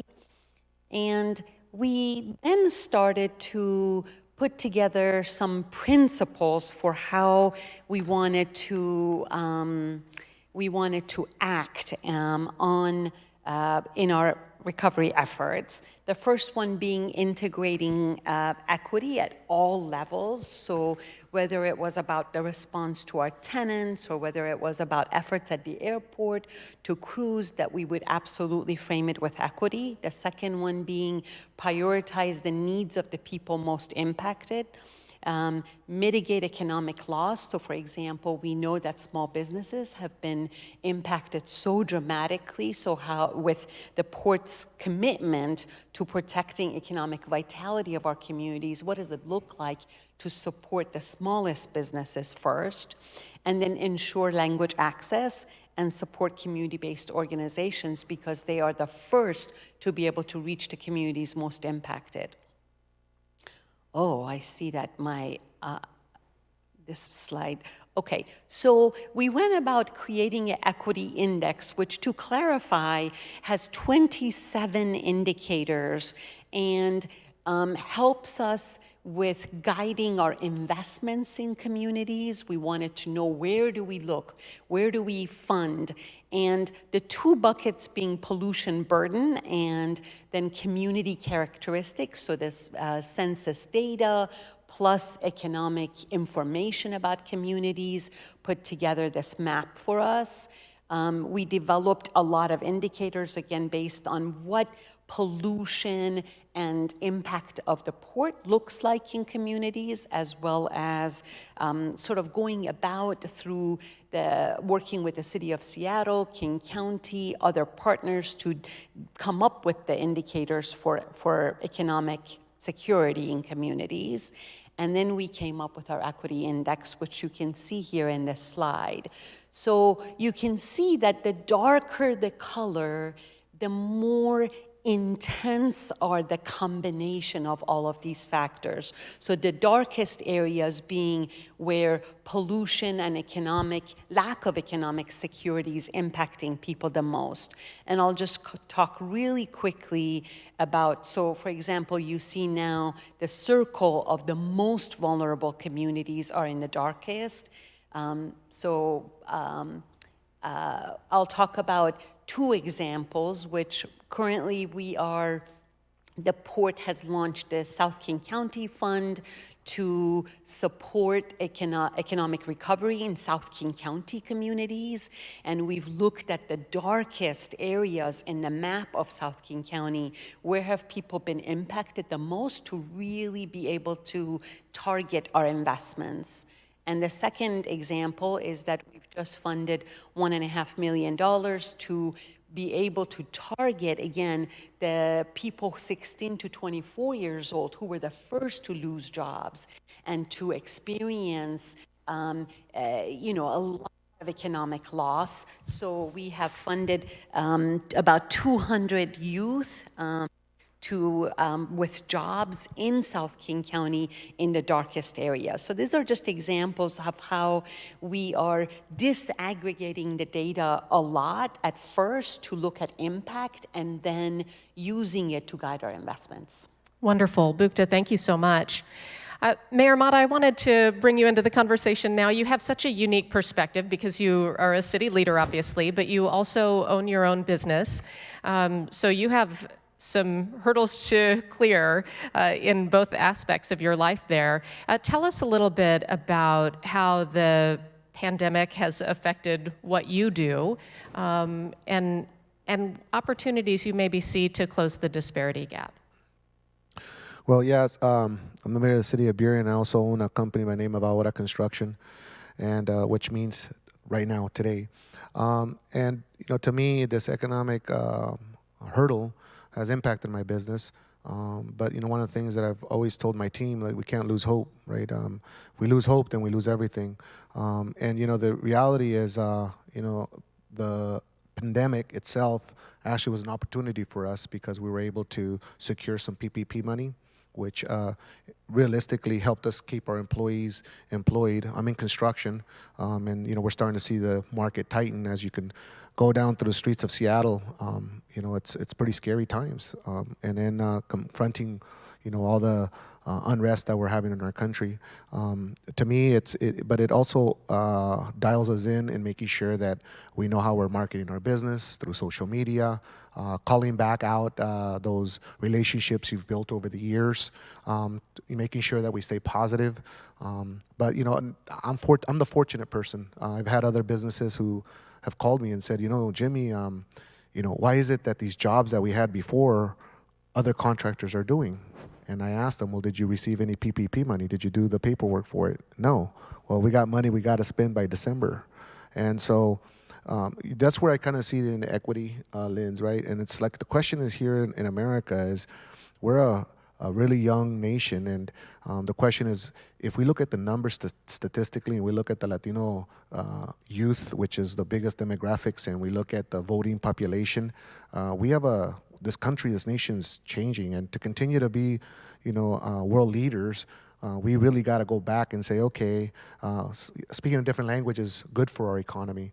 My mom and dad, they're from Guatemala, and the same thing that other countries are battling, the same thing we're battling, right? The inequities, the elitists, and really the destabilization of Guatemala with Chiquita Banana was the reason that my parents settled the United States. And I like to use the word settled because, it's interesting because, if you look at history, the United States with the Irish and the Germans and the 13 colonies that were called settlers, and all of a sudden now we're aliens and we're illegal this and we're illegal that. So the question is, it's to create terror and concern.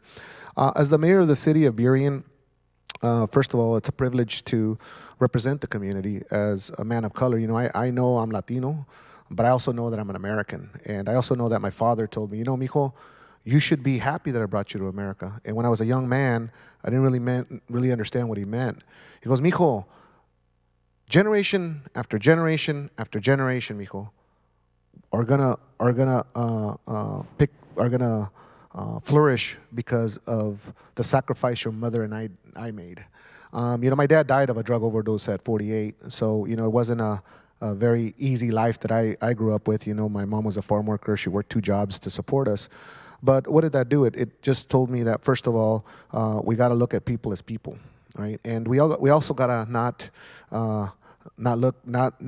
turn a blind eye to what's going on in our country. The question is, again, what is it to be an American? I think the military and the people in the armed services, they understand that, they're fighting for America. And some people that, when I decided to run for office, it's because somebody said, yep, your president's gone, you're going back home. So in my mind, I'm going, well, what home? Are you saying like Preston, Idaho, where I was born? Or are you saying Eastern Washington, where I was raised? Or are you saying 2 blocks away from my home? And I knew that it was time for me to stand up and just say, hey, look, I want the same thing, that whether you're a conservative, whether you're a Democrat, whether you're a socialist Democrat, whether you're a liberal, is a place, an opportunity for my children. When I wake up in the morning, I don't wake up reading the newspaper of Guatemala. I mean, that's not my country. That's my mom and dad's country. This is my country. So what I wake up in the morning is figuring out what opportunity is going to be there for our poor, white children, our poor black children, our poor Latino children, our poor Asian children.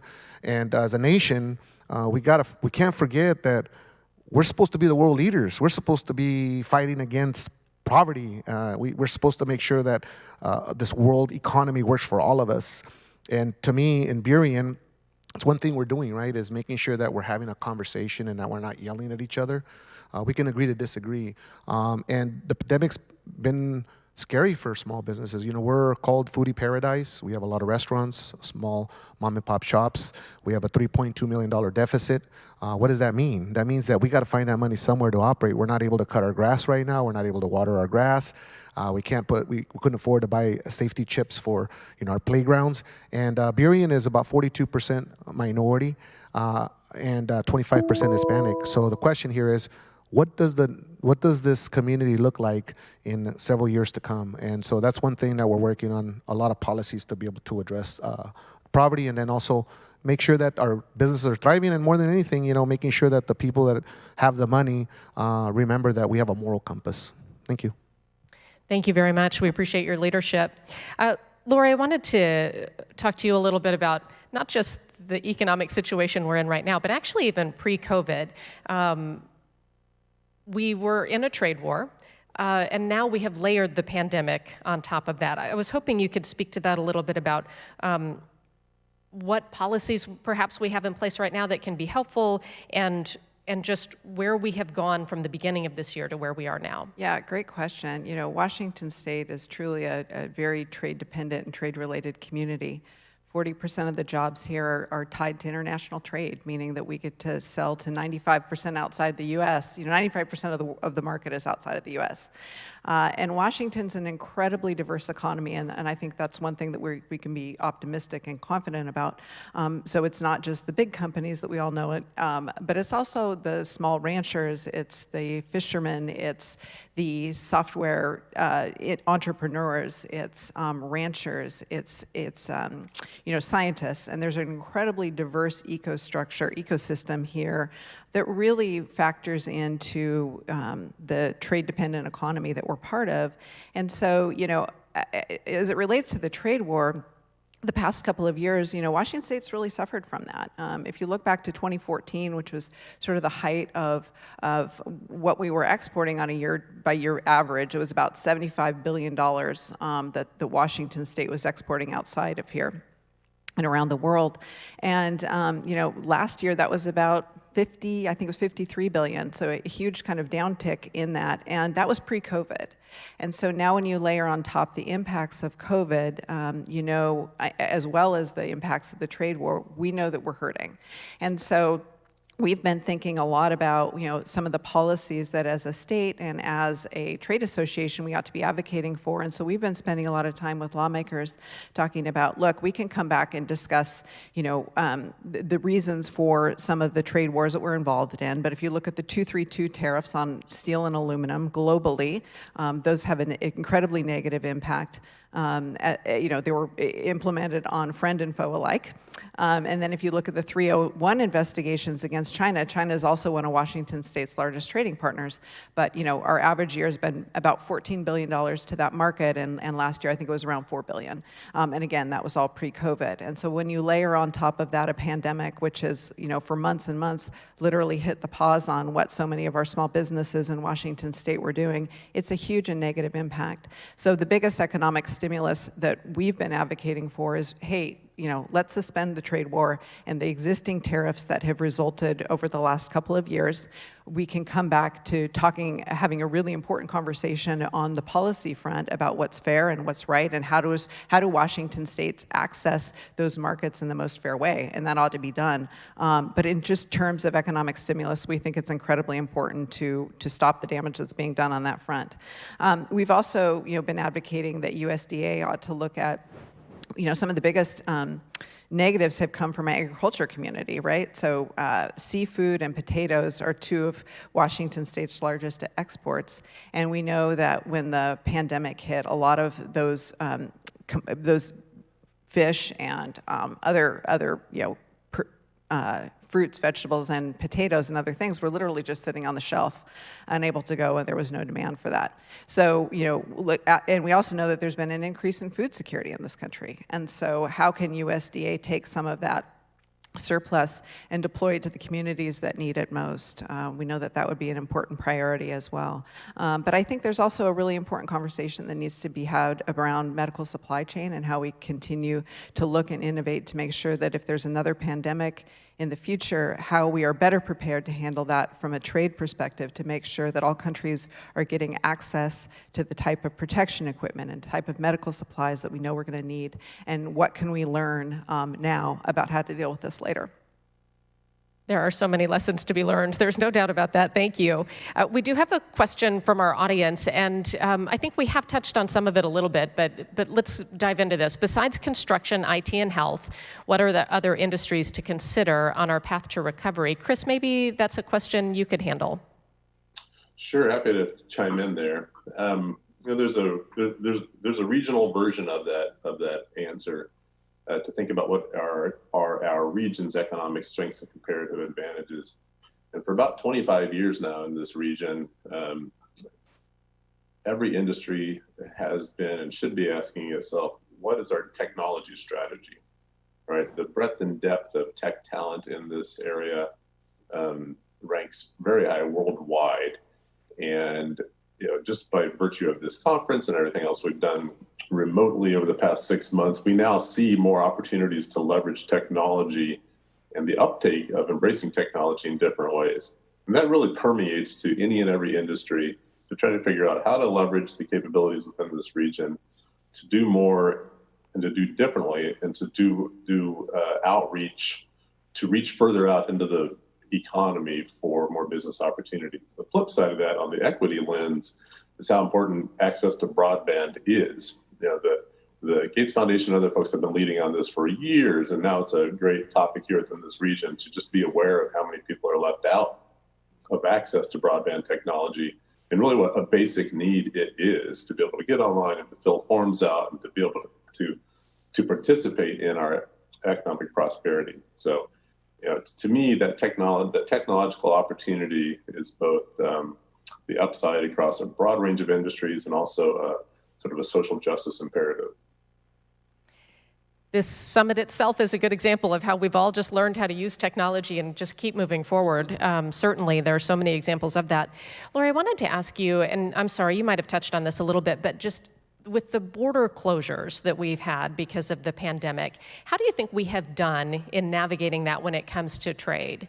Yeah, I think that's actually been one of the bright spots. I think the innovation and the seriousness which the U.S.-Canadian border was managed, there wasn't a severe interruption. I mean, I think we all felt the demand disruption when we went to our favorite grocery stores and staples that we were used to having readily available weren't there. But that wasn't a supply chain problem as much as that was a demand problem, just the surge in people consuming more and buying and sometimes hoarding more of what they needed. So we have seen that the commercial traffic between the U.S. and Canada in particular has been very strong, and I think Washington State has played a very positive role in helping to ensure that remains. Great, wonderful. Mayor Mott, I wanted to follow up on something that you said, and this was just one of the smaller points, but it sort of stuck in my head. You mentioned that as you talked to some other business owners or leaders who were asking, how some jobs were able to move forward, and you would ask, did you apply for the PPP loans? And it sounds like you spoke to people who did not. Was that because they weren't aware of the program, didn't know how to access it? I'm just curious if you have some insight into where you feel like that fell off for some people who really needed it. Well, I am a privileged Latino in the United States of America, and so are my children. My son went to, Governor's University, got a business degree, went through the union apprenticeship program. My daughter's doing an internship with me. Most of my staff is millennials with double degrees. So meaning that they can understand the English language. If you would ask me to do that myself, I would have struggled. I would have had to take out the thesaurus and the dictionary to figure out some of the terminology that's used on some of these applications, right? And then the financial implications, right? Like for instance, we have software that runs our our books. We have, we've had technical assistance through programs that are set up for DBEs and MBEs. This is what's interesting. When I was a farm worker, my social circle was another farm worker family, or maybe the tractor driver or the mechanic. And in the summer, when I'd work with, the farmers' kids, I felt that they would be my friends come September to go to school, but then I was just another farm worker, dirty Mexican in the fields. So it's very hard, right? Because, I don't really have doctors or attorneys or any professionals in my family. My son's the first one to graduate from, my kids in the university. My sister's graduating university. So the reality is the lack of understanding the language of standard English. I was in Mexico and when I was there, I was asked by another mayor, young man, what part of Mexico are you mayor of? I said, well, I ain't a Mexican mayor. I'm an American mayor. And on top of that, and the next day I was saying, well, I'm not going to need an interpreter. I know Spanish. Well, when the Mexican elected started speaking, I could understand about 80% of what they were saying. And I put my earbuds on and I could hear the interpreters and I'm going, oh my God, I can understand it all in English. I mean, like, what's going on here, right? So I think the assumption is because someone is Latino or because they speak Spanish that they're able to master the language, and that's just not true. And with this, and just with the trade war. That concerns me. And I was just in the middle of, we were just in the middle of the trade war with Mexico when I was there visiting Mexico. And the dependency that the United States and Mexico has is huge with the United States. I think that both countries, it's an important relationship to have along, also with Canada. You know, and I'll just put an example for small businesses. You know, I have a job that I cannot get my doors back from Canada. First of all, it took almost 3 months to get them into Canada. And then now to get them back from Canada, it's been very difficult. And then there's some tile that a particular, person wanted, government agency, that was made in Mexico, and during the trade war you couldn't get it. And there's some stuff from China that we're able to order that's, it's not superior material. And so we want to make sure that, we have a general material to be able to make sure that it's cost effective, and you can't get that tile anymore. So the impacts of this war, I just think that if we continue and to not have that conversation and more diplomacy, we're going to have a problem recovering from this as a world. This is unnecessary harm that we're causing Americans and Chinese. And the question is, do we want to continue to be a global economy, or do we want to be a protectionist? And Washington State will suffer from a protectionist kind of policy. Thank you. Puget, I wanted to go back also to just the discussion about the equity index. I know the city of Tacoma actually also put together their equity index, and they've posted it online. How widespread is that movement right now to focus on these areas? And I guess how much more widespread does it need to be? It's obviously a big project to pull all of that together. Yes. So the specific equity index project, I think I'm aware of perhaps 10 jurisdictions, small governments around the country that are using a similar model. But currently there's a network of governments who are building either offices of equity or equity initiatives, and there is a membership body that is bringing all of us together, and there are over 150 governments in the US that are really tackling these questions and trying to bring about internal cultural transformation as well as really externally engaging communities. So it's a really fast-moving movement. There's a lot of people tackling these serious questions. And if I may I make a comment on the audience question? Of course, Yeah. of course. The question from the audience about other industries to focus on? Yeah. Yes. So the Port of Seattle is currently investing about $1 million a year in employment organization to place people into primarily entry-level jobs at the airport, because there are thousands of people employed at the airport. And these jobs are primarily, as I said, entry level, and we have started to look at strategies, again, framing this work with equity into how do we actually upskill people? How do we look at people not just staying in minimum wage jobs, but earning living wage jobs in King County? And we have started a partnership with South Seattle College and are putting people who work at the airport through a program to get a certification for aviation maintenance technicians, who, coming out of that 2-year training program, the starting salary is $85,000. But of course, now with COVID, we have to look at, do we need to reassess, the need for aviation maintenance technicians in the future? What are the new industries that we should be focusing on? But our commitment to continuing to upscale and putting people into living wage jobs continue. And we'll be working with Workforce Development Council and other partners around the King County, state, and the country to look at what are the trends. And just another quick comment about the PPP loans is that a lot of research shows that the first round of the CARES Act dollars went to the wealthiest corporations, and that some of the reasons for why that was is that by the time that there were webinars available for women and minority businesses to learn about how do you access PPP loans, and information was translated into languages, the dollars were out. And so I think the second round was much more intentionally focused on small businesses and was framed with equity, and I thought was a beautiful example of how do we actually target the group we want to reach to be able to do that. Very good. Thank you. Chris, I wanted to come back to something that you had mentioned as well. When you were going over your slides, you were talking about the need for a vaccine. And obviously our focus here is, excuse me, what an economic crisis we're in, but we're also, of course, in a public health crisis. How key is a vaccine to economic recovery? And I guess I wanted you to speak just to public health, the confidence that the public will have in our health. Yeah, absolutely. Thank you.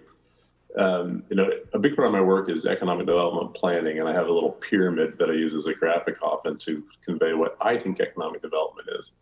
And there are 3 tiers to the pyramid, and the foundation of the pyramid is quality of life. And in that, I say you've got to be a good place to live before you can be a good place to work.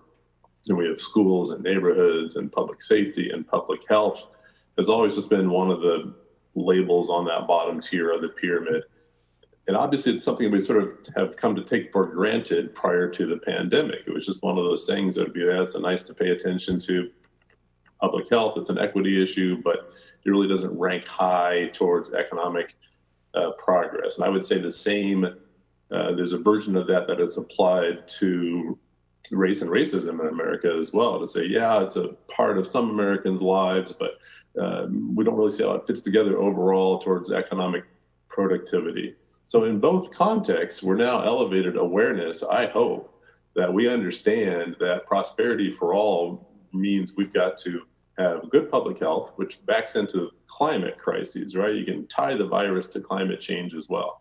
So hopefully this is a big wake-up call that it's in everyone's economic interest to have good social justice, strong public health confidence, and public health safety, as well as climate change ranking high. These things all fit together so systemically. The economic behaviors, I mean, you see it all over the country in different geographies right now.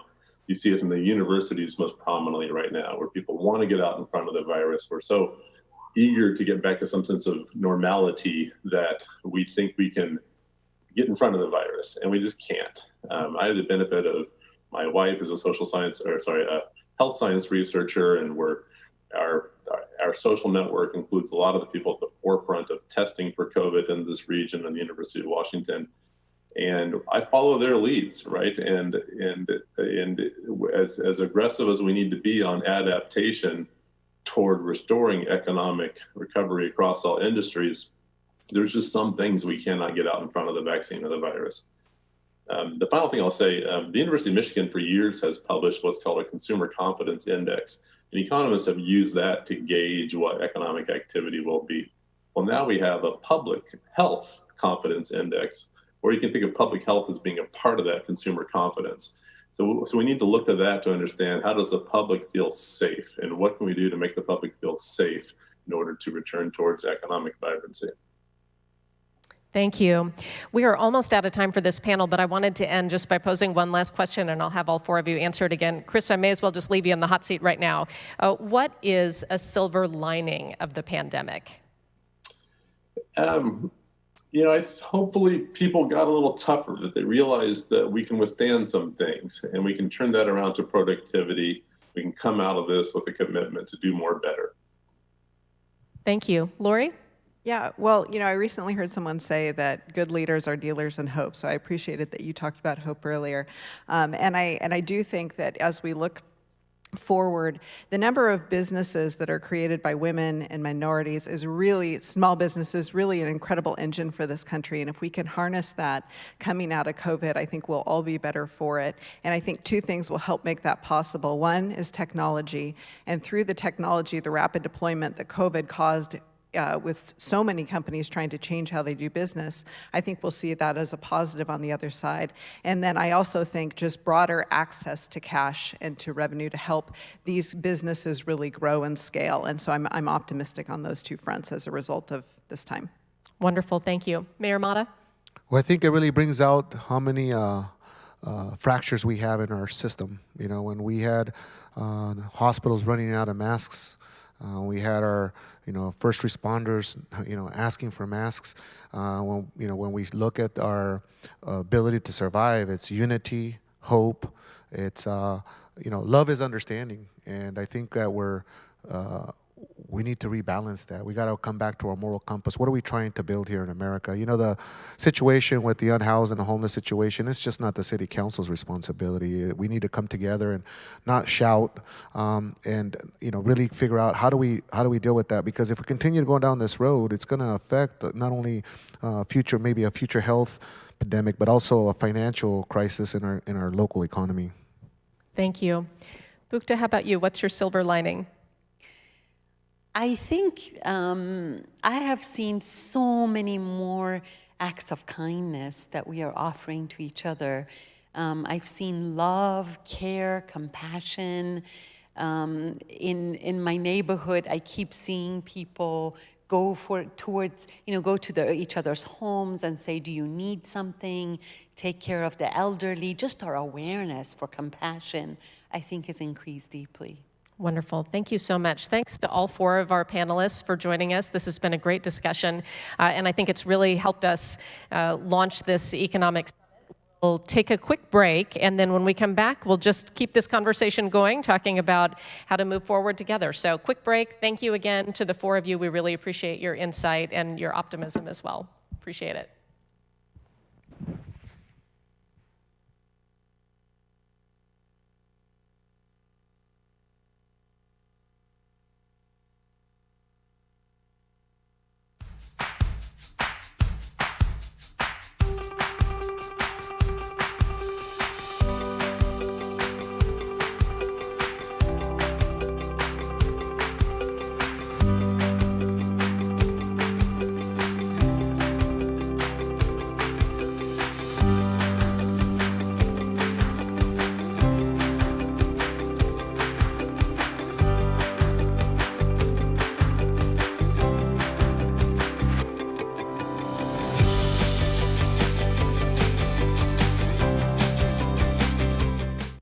From two guys in 1985 staring at each other with no clients, and never brought on a partner that had a significant book of business, never merged with any other CPA firm. We grew it organically, and we have clients to this day that are some of those initial clients that we've had for over 30 years. We're a full service firm, so we can do tax, audit, but we can also do international tax, state and local taxes, estate planning, wealth management. Basically, all of their needs we can take care of here, or we have resources that we've developed or relationships we've had for a long time that we can help them with. We're going to care about our clients' families and companies as if they were our own. And I think that's a pretty powerful statement. And if I cared about you as if you were part of my own family, or your company as if I was the president of it, I'd say that's a pretty strong statement and a pretty big commitment.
Hi, everybody. Welcome back. I hope you had a quick break and are ready for another fantastic discussion. In the last hour, we had such a wonderful, robust discussion as we looked at the latest data and trends that reveal the opportunities that we have now in economic recovery. And we want to talk more now about how we move forward and pave the way for a more equitable and inclusive recovery. And once again, I have a wonderful panel joining me. We have a couple of people joining us virtually today, and we have two people who are here on the stage with me. Just directly to my left is Shannon Lowe, who is the founder of Fix Impact Development. Glad to have you here. And then we also have Marie Carosi here, who is the CEO of Workforce Development Council of Seattle and King County. So glad both of you could make it. Joining us virtually today, we have Mayor Victoria Woodards from the city of Tacoma. Hi, Mayor Woodards. And then also Brian McGowan, who is the CEO of Greater Seattle Partners. So thanks, everybody, for being here. If you caught the tail end of our last panel, we actually ended asking each of the panelists to tell us one silver lining that they see in this pandemic. And I'd actually like to start this panel the way we ended the last one, because I think it's wonderful that we're able to find some optimism in everything that's going on right now. And so, Shannon, maybe you could start. What's a silver lining that you see? Yeah, thank you, Molly. In addition to what your last panel, I think, focused on, which is just the compassion and the degree to which we're returning to neighborhoodness, I think the exposure of some of the gross inequities around income and housing insecurity, location insecurity, is a silver lining. As difficult as the conversation is, to start having more conversation about all of the roles that we're playing as businesses, education, et cetera, and how we start to solve that as we rebuild is in fact a fantastic silver lining. It's an opportunity for us. Wonderful, thank you. Marie, the same question for you. What's a silver lining that you see? I think the silver lining is really that this COVID-19 has propelled this national, regional conversation, actually global conversation. But also, unlike other disasters in the past, like Katrina, it's impacted everybody. Nobody has gotten away with it. And while we have seen disparities, it's exacerbated and kind of daylighted those racial disparities, I think that there's increased attention, because with the kind of onset of, I would say, the convergence of COVID-19 and this kind of new awareness and heightened awareness of kind of structural racism, that was really spurred by the murders, you know, the most recent murders of George Floyd, Ahmaud Arbery. And the conversation about race is happening. Sometimes not in the most positive way, but it is happening, and we know that in order to move forward together, we really have to look at those systemic and structural barriers. Thank you. Mayor Woodards, how about you? Do you see a silver lining that you can share with us? That's a great question, and that's a really hard question, because it's hard to see a silver lining amongst all of the things that we're experiencing. But I would agree with what's already been said, and so not to jump on that same bandwagon, but to find something different as a silver lining. I think one of the silver linings has been the virtual technology that we've been forced to figure out. And our ability to work in a different way and to be innovative, because even in this COVID environment and in the Black Lives Matter movement, we're still having to get the work done every day, especially for government and for businesses. So the fact that we've been able, you know, government has never been a real big fan of telecommuting, and neither have a lot of businesses. But it really has forced us to do business in a different way. And I think what we've discovered in this time, in this pandemic time, is going to be something that shapes how we move forward and how innovative we are. I don't think we'll see as many people getting on the freeway driving back and forth to work. And I think that that's a silver lining. It also helps the environment. So I think those are some of the silver linings that I'm seeing. Absolutely, I think so as well. Brian, how about you? What's a silver lining you can share? Well, to build on some of what the other panelists said and what Mayor Woodard says, the fact is that the economy wasn't working that well before. Now, we were growing, fastest growing GDP in America, but it wasn't working for everyone. We know the problems of homelessness and affordability and transportation issues. So I think this is shining a light on the fact that, and I heard this a lot over the last years, we were kind of barreling down the San Francisco path of creating an exclusive economy, but nobody was really doing anything about it. It was just kind of felt like it was out of control. I think this is a reset. This is an opportunity to kind of reset and rethink how we're growing our economy and make sure that we're growing it in a way that everybody in our region has an opportunity to prosper. Well, I want to stick with you, Brian, along those lines too, because as you know, our focus here this hour is talking about how we move forward. And Greater Seattle Partners is working on an economic recovery plan. So I hoped that you could share with us a little bit about that plan, why it's so important to have this plan in particular, but also just how you're setting business leaders up to have a more equitable and inclusive recovery as it happens. Yeah, so one thing I'll start out by saying on that is that if we're going to tackle issues of equity and inclusion and growth, we need to stop kind of demonizing each other, the public and private sector. Now more than ever, we have to work together. You can't love jobs and hate business, right? So I think we have to find better ways for our public and private sector to come together and communicate and work together to solve the problems, so they won't be solved. And if we don't do that, it's going to be the most vulnerable among us that are hurt the most. So the people that we all care most about, we're going to hurt the most if we don't come together. Back in April, we knew that we were entering into probably a long period of job loss and economic recession, depression, whatever. Looking at numbers coming out of Chris Mefford's shop and national numbers, we knew hundreds of thousands of jobs were going to be lost. We also knew that once we got into an economic recovery stage, that economic recovery would be competitive, right? Meaning other regions in America were going to be doing the same thing, trying to retool, rethink their economies to make sure they're maximizing and accelerating economic growth. So we immediately started a process of pulling the region together, pulling partners together to say that if we don't come together as a region and work together, and this is in a region that has had some hard times working together, to be truthful, if we don't do that, we're gonna slow our economic growth and recovery, and we're gonna slow job creation. So we knew a few things. We knew that the economy that emerges from this crisis will not be the same as the one that went into it. We know that some economic clusters are going to rise and others are going to fall. We're seeing that now. We're seeing in our region with Microsoft and Amazon doing really well, and sadly our aviation industry and Boeing not so well. We knew that meant that supply chains would try to get closer to their customers, which might result in kind of onshoring or nearshoring of manufacturing, something we are very good at. Our region, we actually still make things, so that seemed to be an opportunity.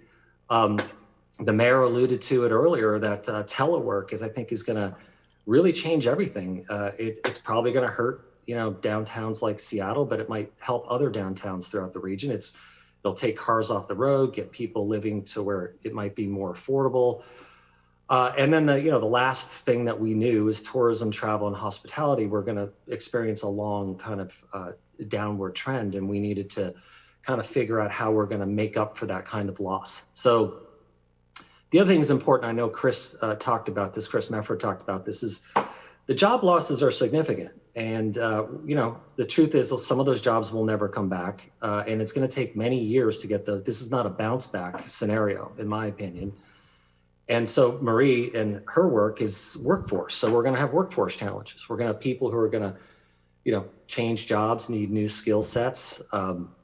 Traditionally in recessions, people go back to school. And so you'll probably see a lot of people going back to community colleges to get reskilled or upskilled, or technical colleges. We have to be careful we don't cut funding to those organizations. In fact, we should be investing in those organizations. We also knew that, at the very beginning, we were very concerned because we were the first region that was hit with this, that was we'd have a stigma or something from that. What happened is other places got hit with it equally as hard. So that's less of a concern. But in the middle of the crisis, we have, our namesake city in the center of the region, passing taxes on large businesses, sending kind of a really negative message to the business community as we're trying to attract and keep investment and attract talent to the region. So those are the things we knew. So we immediately pulled a group together, and we wanted to make sure that, as I said earlier, that we saw this as an opportunity And so we created a vision for equitable recovery. And we have a couple of principles for action.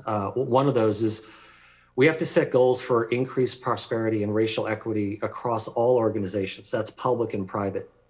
Anybody who's been involved in these discussions over the past couple of months knows that people are struggling with, private companies are struggling, nonprofits are struggling with what are the measures? Like, how do we know we're decreasing income inequality, we're increasing opportunities for most vulnerable and people left out of the economy? So we know we need to kind of set goals and adopt a quantifiable kind of metrics that we all can kind of ascribe to.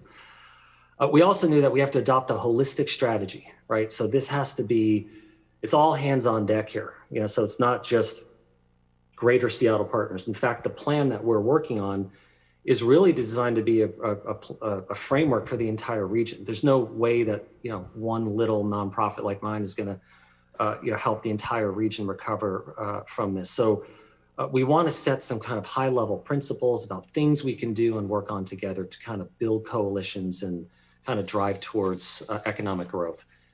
So we've created a task force.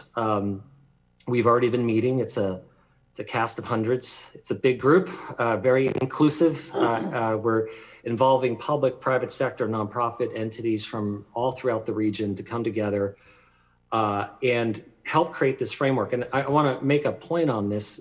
Some people might be saying, so which economic recovery plan is this? Because there's a number of different economic recovery plans. We know Snohomish County has one. We know King County has one. I'm assuming Pierce County will have one. Marie mentioned her organization is creating an economic recovery plan or framework strategy as well. What's really critical is that we make sure that all these things work together, that we're not competing with each other, we're not at odds with each other. So we see our plan as a regional plan, 3 counties. So it's not just one county, it's all 3 counties. And the analogy I use is, all these plans should kind of fit together like Russian nesting dolls, right? And then the state is going to have an economic recovery plan as well. And our plan needs to fit nicely within their plan.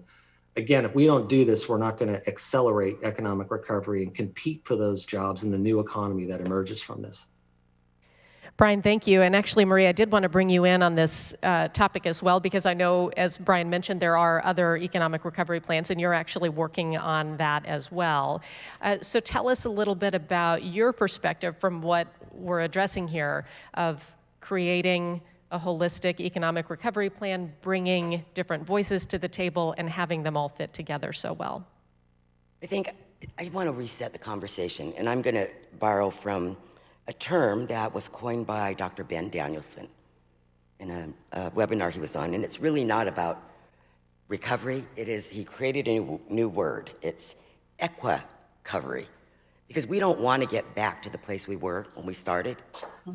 As when I came on board with the Workforce Development Council, I was brought on board to really do a transformation and reorganization, recognizing that there were all these siloed systems and everybody was working at odds, and that we really needed to come together as a region to have one kind of regional blueprint and bringing those resources together, because we were not addressing those deep disparities. While our region was amongst the top metropolitan areas nationally in terms of growth and prosperity, it was also one of the leaders in income inequality. And you put race in there, and it was like 78th out of 100 in terms of race-based disparities around income and wages. So that's like the setting of how do we do this differently and not look at and learn from those lessons of the past. The recession, actually post-recession, the disparities widened. So we are really seeing much growth in kind of high wage jobs, but also like the gutting of the middle wage jobs, those kind of family wage jobs, and much greater growth in those lower wage jobs with lack of benefits and stability for families. So it really became this vast divide in our community. So I'd say that. I think another area is so often we go into our areas. So I'm workforce development. If I looked at this just from a workforce development skills training lens, it's not recognizing the interconnectedness of all of these other issues. It's about the economy and employers, but it's also about a family can't, if they don't have housing, or they don't have food, or their children, there's no childcare, how are we making sure that we're working collaboratively? And I think we have lots of wealth, and we've got a lot of good intent, but also communities. We have seen kind of the concentrated impact based on place, zip codes. In our region, it's South King County, the most diverse, racially diverse communities. Seattle is not the Seattle I grew up in. Seattle is now one of the whitest metropolitan areas in our nation. And that's because many of the communities of color have been priced out. They can no longer afford to live here. And employers pre-COVID were challenged of getting workers because of the cost of housing. The workforce can live in the community. So I think it's very much connected, and we need to also think about how do we bring community to the table and let them lead this effort. Mm-hmm. And so often we bring communities to our different focus groups and for input, and all of us are guilty. WDC, city, county, port, all of us are doing this. And those leaders in the community are just stretched. They're dealing with on-the-ground work in the communities, like the huge need and all of the gaps, and then they're being asked to sit at our tables for input. And I really would encourage us to think about kind of changing that model and how we collectively are asking communities to come to the table, and we're not investing in their capacity to actually spend that time doing the planning. We program to death our problems, and programs alone are not going to get us to the structural changes we need.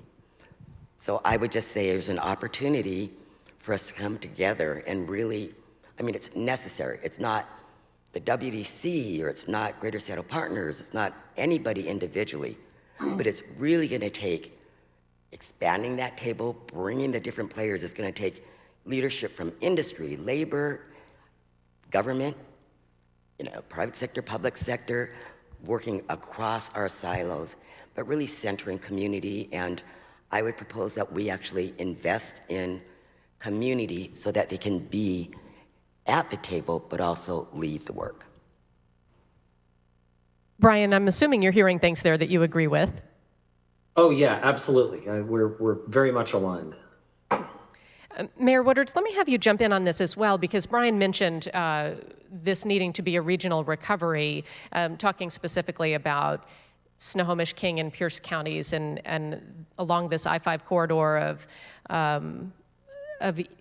our economy. And I was hoping that you could speak from your point of view in Tacoma about where your city fits in and how you make sure that it is working as a partnership as opposed to a level of competition, say, between Tacoma and Seattle. Great, and thank you for the question. And Marie hit the nail on the head so many times in what she just said.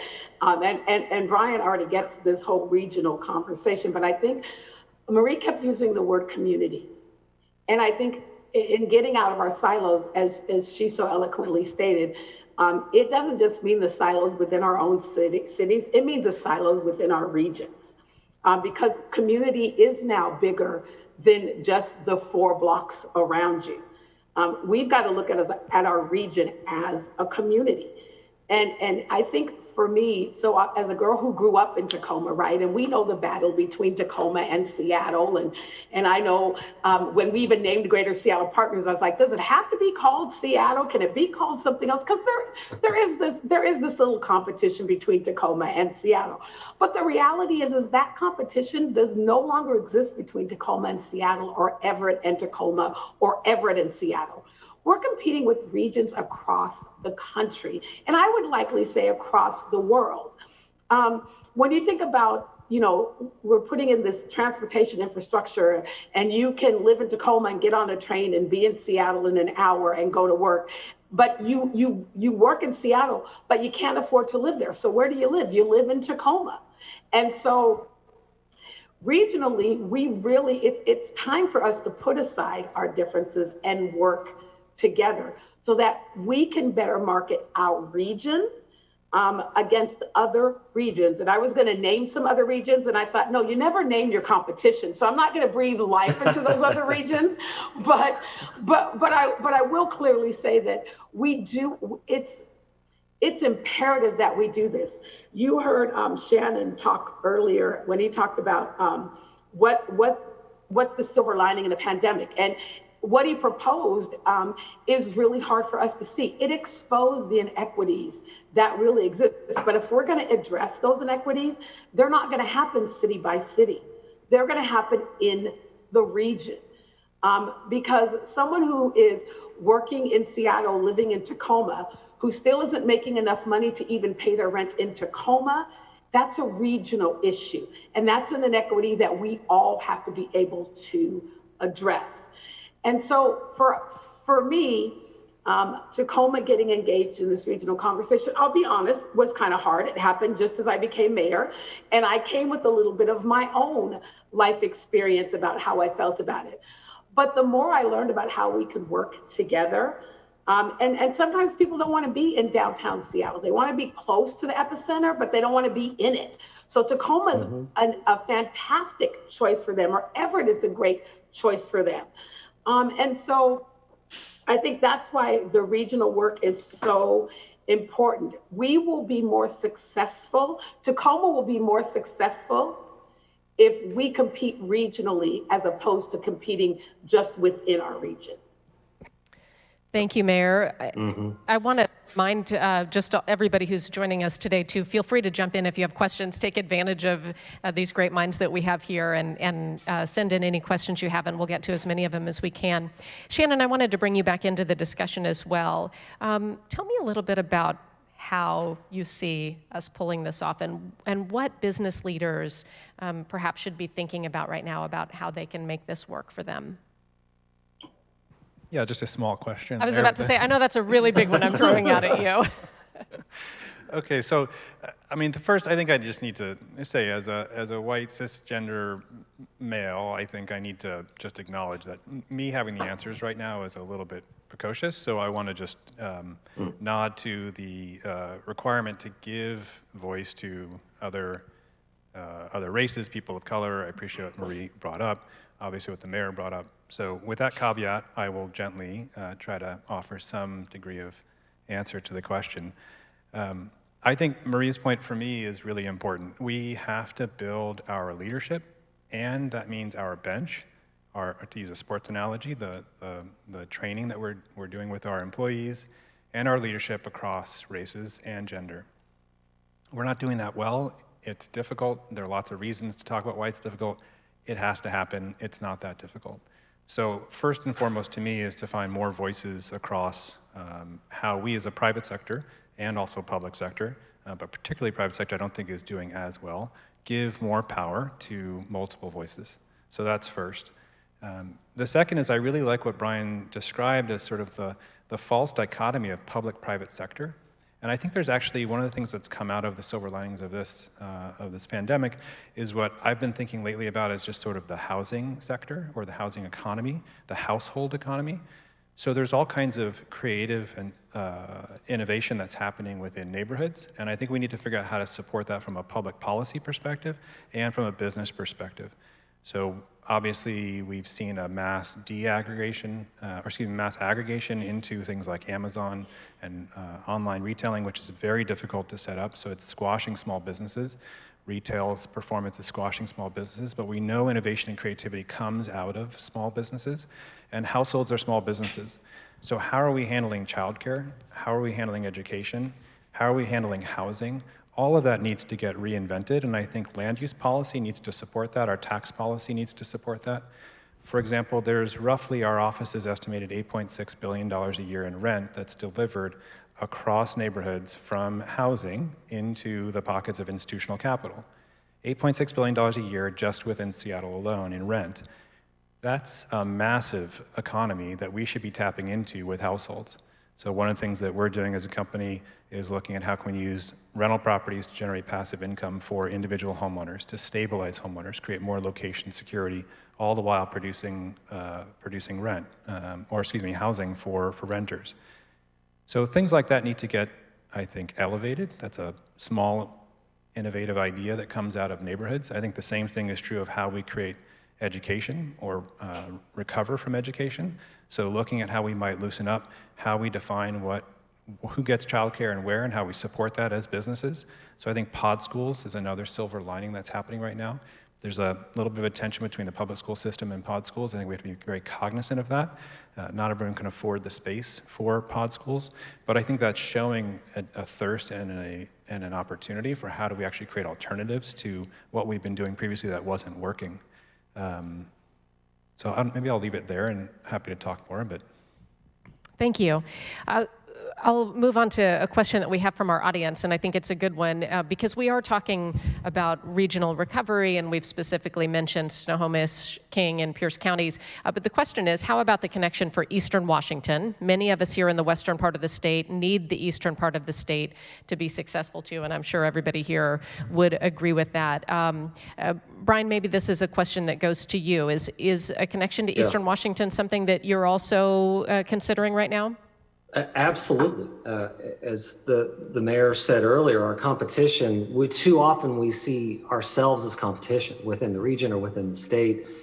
I'm always reminding people that I was an economic developer in Atlanta 2 years ago, and I've been to this region many times trying to steal businesses away, right? The state of Arizona has, their Secretary of Commerce has been trying to attract our businesses away as well as Kansas City, and it's kind of, we're a big target. You know, Brookings refers to our region as a superstar region, one of 5 in America that have the majority share of tech jobs. So I think we should, team up here and kind of look at it's the state of Washington versus everyone else. I know, Spokane has a program, targeting pre-pandemic. I don't know if they're still doing it, trying to get businesses to move there. And that's not bad, but I think there's more we could be doing together. There's more we could be linking together. In fact, I used to work in the Schwarzenegger administration, and we created a program to connect California's regions.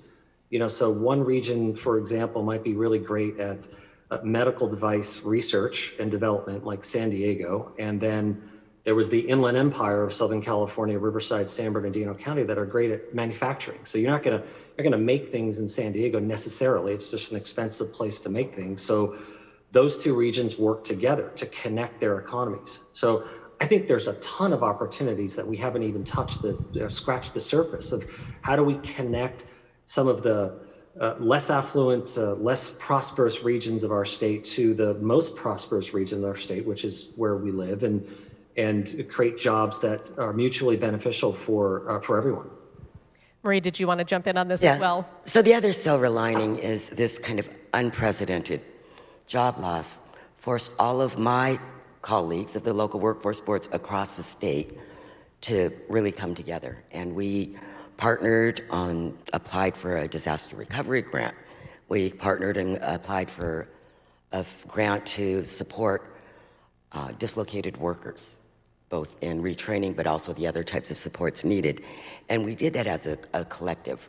We are working on some looking at areas that there's common sector needs for training. And again, the beauty of technology is we're able to share some of those kind of innovations and programs. So I would say, yes, it's really an important connection. Our strength now, really focusing on working with Pierce and Snohomish, recognizing that the labor market, our labor force, crosses our boundaries, and we need to do that work. Mayor Woodards, I know that the city of Tacoma has created an equity index, and we talked about an equity index a little bit in our panel previously, but didn't talk much specifically about what's happening in the city of Tacoma. I'm curious if you could just speak to the importance of having that plan out there. I know that it's been posted online. Anybody can look at it and see what you're doing with that, but perhaps I could have you just explain it a little bit and discuss why that matters so much right now. Absolutely. So you heard Shannon talk about, the silver lining being the fact that the inequities that exist both in our cities, in our region, in our state, and in our world have been seen by everyone. And to put a fine point on that, I think part of the silver lining, unfortunately, is that everyone Everyone is having to do something different. There are people who filed for unemployment who have never filed for unemployment in their life, right? There are people who were seeking assistance who never had to seek assistance in their life. So I think there's this new understanding of what people who have to go through these systems every day go through.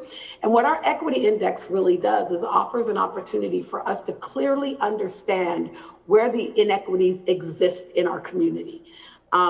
And you really, by going to our website, and again, as you clearly said, Molly, it is there for everyone to go and see and duplicate and use. It's a really great way to look at where resources need to go in a community and to clearly understand where resources are not. Whether that is where police calls are, or whether that is where grocery stores are, or whether that is where infrastructure projects are. I mean, it gives us a really great opportunity to look at where we need to concentrate our resources. The other thing, the other overlay it does, especially around economic development, it tells you and shows you where we need to put more investment and where there's investments to be made. So somebody who's looking at Tacoma and wanting to know where's a really great place to make investments, it's another great opportunity to see where those investments are most needed and what's needed in our community. So that's kind of our equity index, and excited again to share. If people don't get enough from the website to reach out to us directly, more than willing to share that information. But I think what it does for us as a city is more important than what it internally is as important. I should say not more important, but it's as important what it does for us externally. And that allows us as a city, when we think about where resources should go and where they need to go, it clearly paints us a picture of where they actually need to go. Not where we think they should go, but where they are actually needed. When we talk about where we need to build more transportation infrastructure, where we need to build more jobs, it clearly lays that out for us. And as we get into this recovery mode, as Brian has talked about, we'll be focusing on those neighborhoods who need it the most. Wonderful, thank you. I did find that when I looked at it online, I ended up really diving into it and spending a lot of time looking around. It is some really interesting data that you've been able to compile. And so, as you said, hopefully other jurisdictions will do something similar. Shannon, I'm curious, you mentioned you opened up just talking a little bit about recognizing your own perspective of privilege and the need to listen to other voices. And Mayor Woodard's is talking about, everything that they're trying to do to get some of this data out there. I'm curious if you have anything else you can share about perhaps what personally you do or what you might recommend other people maybe do if they feel like they're not hearing other perspectives and voices as much as they need to, as much as they should. What do they do to seek that out? Yeah, I think there's a lot of navel gazing that's happening right now, and that's good. And if you're not, perhaps you should try doing some, would be, I guess, the first suggestion. I think just taking a step back and listening. Right? Taking a step back and listening is probably the fastest, best way to start a better conversation. It's one of the reasons why I was referring earlier to the importance of giving greater voices to people of color and other in diversity in general, gender as well. The way I think that has to happen is literally through leadership within a company. And leadership is often, and not always, but often associated with ownership. And so I think we have to start thinking about how do our compensation structures within companies, at least in the private sector, start to empower and enable ownership in a much more diverse way. That begins, again, at what I kind of talk about, the bench, right? The feeder programs of our leadership, and then actually all the way through. So compensation structures, I think, need to change in order to do that. And as soon as we start giving ownership in a much more diverse way, I think with that comes voice. So take a step back, think about ownership. Those are two to me that come up right away, as well as just some sort of personal introspection. Which I think a lot of people are, as you said, doing that right now. Marie, let me have you step in on this as well. You speak with quite a bit of passion about the importance of bringing in different voices, and I like the term you mentioned that Dr. Danielson used about not just taking us back to where we were, but moving us forward more.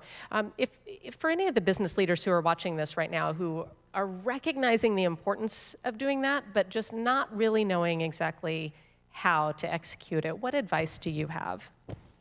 I would say one of the issues is everybody rushing to develop the plan. I would just, everybody wants to have that plan done, including my organization, but thinking about this is a long, long haul. I mean, we know recovery is going to take, a long time, especially in some sectors. It could be 2 years, they may not come back, looking at hospitality and tourism and what that impact is. But it's also taking the time and bringing community to the table to have those conversations, but also doing it in a way that's not a focus group, that's not just a one-off, but really building some of those relationships. So as I said, I spoke to Michelle Merriweather, and I'm from Urban League recently, and Colleen Echohawk from Chief Seattle. They are being pulled to all of these different committees, and we all have our internal structures, or different areas are going to engage a community around housing and engage a community around food access. But we really need to actually step back and let the community, and I would say we need to invest in the community infrastructure and their ability to really take the time and lead instead of trying to respond and react to our multiple efforts. And my job, I see, is to expand the table and convene the different voices. We should not be telling industry on behalf of Black and Indigenous people what they need to do. They should actually be, Black and Indigenous people need to be at the table developing those strategies and having those conversations themselves. Brian, I know that you said that you're on the same page here with Marie on that, and so maybe I could have you speak to it a little bit as well. Could you tell us a little bit about what you've done to make sure that you do bring in this diversity of voices?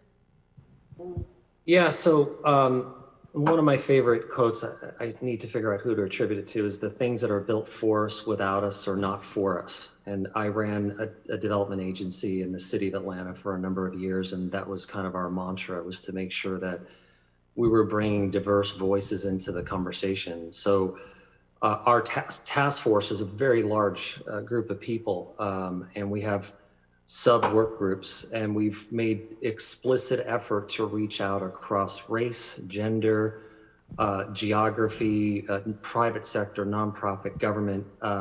We were very, very deliberate about doing that work. Not all recovery plans that we're talking about are the same, right? So Marie's is obviously going to be a little different than ours. Ours is about investment attraction and retention, making sure we're attracting companies and investment to the region, we're attracting talent. So some are going to have to move faster than others. And the reason why I say that is other regions are competing in the same arena as we are. And so other regions have already completed their economic recovery plans. And they're already coming to Seattle and other places trying to take investment away. So yes, I agree with Marie. We have to be very careful on, especially in workforce development, food access, and all the other kinds of work. We need to be very deliberate. But we have to balance that with the urgency of the fact that my world of economic development is zero sum. So a company chooses a location, that means you don't get the jobs if it doesn't come here. And so we have to balance the kind of urgency and the competitiveness. The other thing we have to remember is that other regions were not doing as well as we were going into this pandemic. I mentioned earlier, our economy is the fastest growing GDP in the United States for large metropolitan areas last year. That makes us a huge target. That also gives other regions a lot of incentive to target us for jobs and to try to get companies to move away from here to move there. And we're also competing with other states and regions that have incentives. They can offer companies all kinds of incentives and write checks and tax incentives that we just can't compete with as a state. So there's a sense of urgency to this work as well. How does small businesses play into what you're looking at with an economic recovery plan? Obviously, there needs to be so much focus on some of the larger companies that, as you're saying, could be stolen away and the trickle-down effect that they have. But is small business involved as well? Yeah, we have a work group that is focused on small business specifically. As we all know, that's the majority of U.S. jobs. Everybody focuses on the largest employers, but the majority of U.S. jobs comes from small businesses. So we need to make sure, they have access to capital to kind of get through these difficult times. We need to make sure that they have the types of skills in their employees that they need in order to grow and compete. We need to make sure that they have the data and the intelligence they need to understand how their industries may be evolving or changing so that they can compete in this new economy that's going to emerge from this pandemic. So that's a big part of what we're going to be focusing on, is listening to small businesses to really understand how we can help them survive and get through these difficult times. Mayor Woodard, as we discuss all of this and talk about being able to move forward, I'm just curious from your perspective as a city leader who hears from industries, big and small, mom and pop shops up to the bigger companies working through the port or other parts of Tacoma, just how optimistic do you feel right now? And I'm curious just what some of the feedback is perhaps that you hear in the city. Well, I'm always the glass is half full person, so I have to live in optimism. Otherwise, we would drown in everything else that's going on. But I'm very optimistic. I'm very optimistic, and actually kind of excited about what we can do moving forward. I think another silver lining is just the pure disruption that has happened. Now, I don't know very many business owners who have told me there's any silver lining in what's going on right now. And Tacoma is a city that's built on small business. And that's really important to us. And what I hear from people is not unlike part of what Brian just shared with us: access to capital. It's getting people back to work. You know, one of the upticks in COVID that we saw when we went into phase 2 was that a lot of it was happening in smaller businesses. So, so being able to get small business back up and running. But I think a lot of our business owners, large and small in Tacoma, are hopeful as well. We think there's real opportunity when we think about some of the jobs shifting, the fact that people won't get back on the road and drive out of Tacoma to go to work. That creates a lot of opportunity for our downtown corridor and for other small businesses. So we're really hopeful that we may not be the attraction for a large company in Tacoma, but we can be a home, in my opinion. Tacoma can be a home for all of these smaller offices, all of these virtual offices, all of these potential other offices that larger businesses want to open up to make it more convenient for their employees. So I think Tacoma has great opportunity to grow during this time. And my economic development director would probably kill me if I didn't mention the fact that Tacoma has incentives to come to Tacoma. Yeah. So we don't charge businesses to be here. We want to pay you to come here. So a great plug, makeittacoma.org is our website where businesses can go and look at the opportunities that we have in Tacoma for coming to Tacoma. We are open for business and want more business in Tacoma, and I think our community wants it as well. And I think our other businesses want it as well. It will be I'd like to just add a quick comment, go ahead, Brian. Which is, let's not that we are, but fall into another false dichotomy of large business versus small business. Large businesses support lots of small businesses. So even the notion that we're seeing now, if everybody saw the news of REI doing a distributed headquarters, instead of having one headquarters in Bellevue, they're going to have multiple locations throughout the region. Well, lots of small businesses will be supported around wherever those locations are. We saw that Amazon's looking at the same kind of concept, and I would bet that other large companies are going to be doing the same. So these things are kind of connected and tied, and that's, again, I think another silver lining. If we can kind of get jobs more equitably distributed throughout the geography of the region so that everybody's not trying to jam into the center of the region every day, every morning, out at the same time every night, that's good for long-term sustainable economic growth and prosperity for the entire region. And look, Molly, if I can just piggyback on that really quickly, the other thing to add to that, what that does is it provides a greater quality of life for the employees. And yes. I think that is something that we have to talk about and look at is what's best for your employees. How can you give your employees 3 hours back in their day that they're not spending traveling back and forth? So I wanted to Yeah, fine points and I on think there are Verizon. probably people who would love to work at Amazon or one of the big companies in Seattle, but as we all know, and I've talked to young people in my previous job in Atlanta that said, boy, I'd love to work downtown, but I physically can't get there because I don't own a car and there's not a bus that gets me there. So if we can get the jobs closer to where people are, that provides opportunity for upward mobility. Shannon, I've seen you nodding your head as they're talking. Is this something that you want to jump in on? Sure. I think there's a lot of overlap in what's happening here. I think whether it's Tacoma or Seattle's Office of Economic Development, I think they play a massive role in this. I think there's some direct transfer of capital through the public sector that's been enormously powerful, particularly in Seattle. I think about the Equitable Development Initiative and what that's doing for providing long-term ownership for small businesses and organizations within Seattle is extremely important. It's a great example. Access to capital more generally, I have a little skepticism on diverting this conversation to the large lenders. They should also be looking at small businesses too, but I think specifically because of their relationship to locality are the small portfolio lenders and then the high net worth individuals.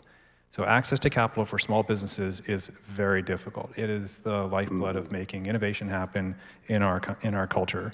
And if you are a large business with excess capital, if you are a high net worth individual, or if you're a portfolio lender and you're not looking how to support local small businesses, including local small businesses of people of color and alternative genders, then that's a miss, a really big miss of opportunity. And then I think another component that's related here is location security. And we're in a really interesting time, and I don't know whether or not it's the sort of equitable lens of how we look at regrowth or the pace of how we regrow, but it's precarious because we are seeing what I will call a backlash against density. And I think it's a natural reaction to be concerned about the pandemic and wanting more distance from one another. But what that's driving is a movement out of city centers for those who can afford it, or for those who can't afford it, but are now unable to work from home, they're going even further rings out. If we then think about that just in gross terms from an urbanistic perspective, that's sprawl. And sprawl is what we've been fighting as a region for a very, very long time, and we have been a leader in that way with our urban growth boundary.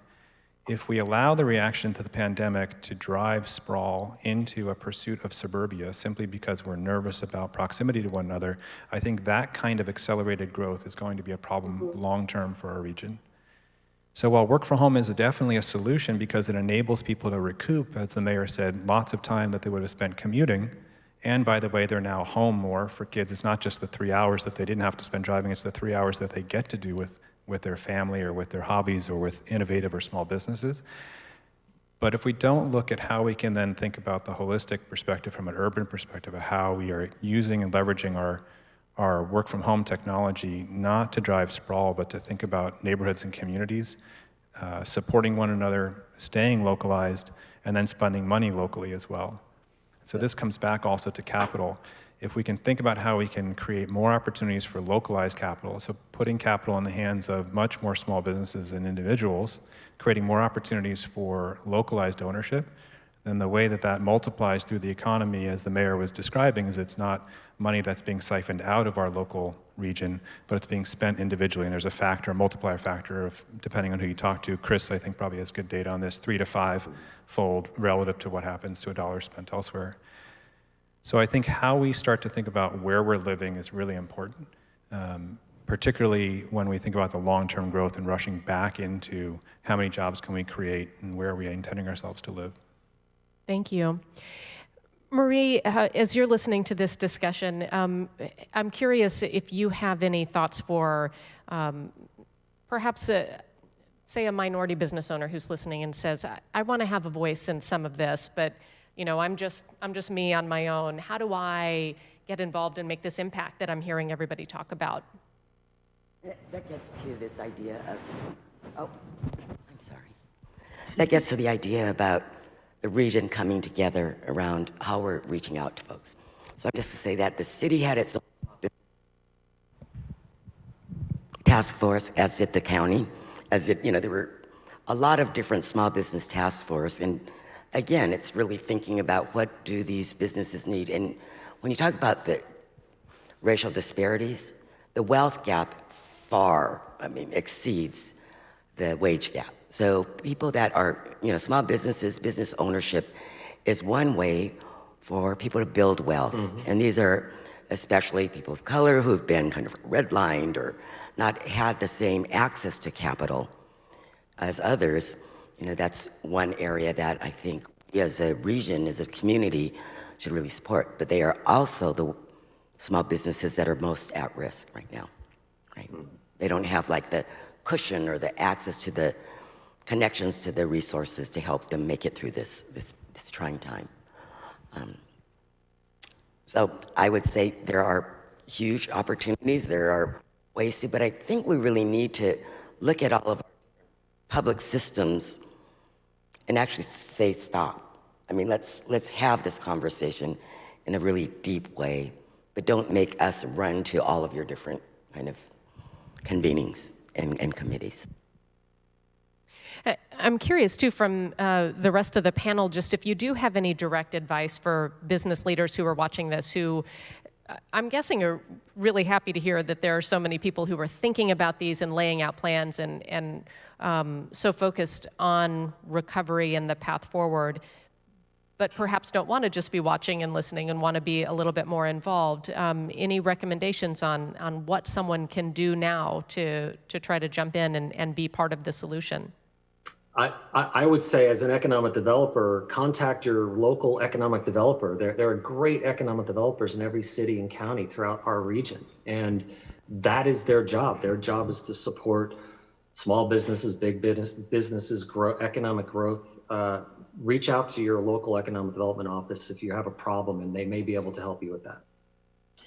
Thank you. And Molly, I would add, in Tacoma, obviously we have an economic development board, we have a chamber, and those are two great places to reach out. But specifically going back to the question that you asked Marie, we also are fortunate in Tacoma to have a minority business development agency in partnership with the U.S. Department of Commerce. And so we have an agency that is focused solely on minority-owned businesses and helping them get access to capital, helping them to grow their business, and they give one-on-one technical assistance. So I would say, especially to minority-owned businesses, if you're struggling and looking for ways to get assistance, that is definitely one way to get assistance here in Tacoma.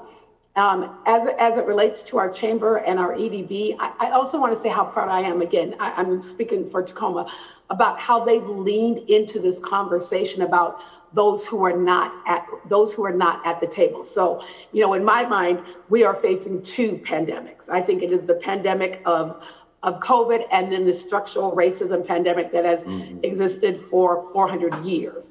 And so what I'm really grateful for is that they're leaning into the conversation and figuring out how they can remove barriers and make their organizations even more accessible to everyone in our community who needs that assistance. That's wonderful to hear. I feel like I'm hearing a lot of optimism from everybody that when we get to the other side of this, that we will actually be ahead of where we were instead of behind. But it's obviously a long process, right? Yeah.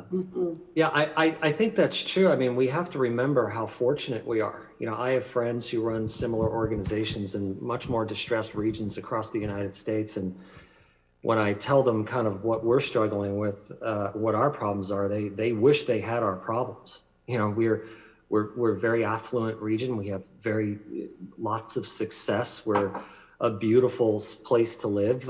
It's a talented people want to be here. We have a lot going for us. We just need to be more deliberate about making sure we're building an inclusive and not an exclusive economy, which is the path that we were on before. So I'm optimistic because I think this is that opportunity to kind of, that focusing event, if you will, to get everybody to say, look, we have an opportunity to be an example for the rest of the country on how you build an inclusive economy. That's our opportunity right now. So we either take it or we don't.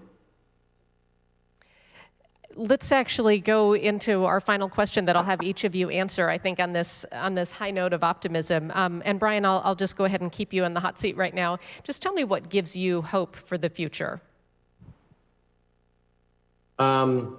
Yeah, that's a great question in the middle of a lot of uncertainty. And our speaker this morning, John Hope Bryant, who's a very close friend of mine, he asked me last night, he goes, what do you want me to leave people with? And I said, hope. The organization he runs is Operation Hope.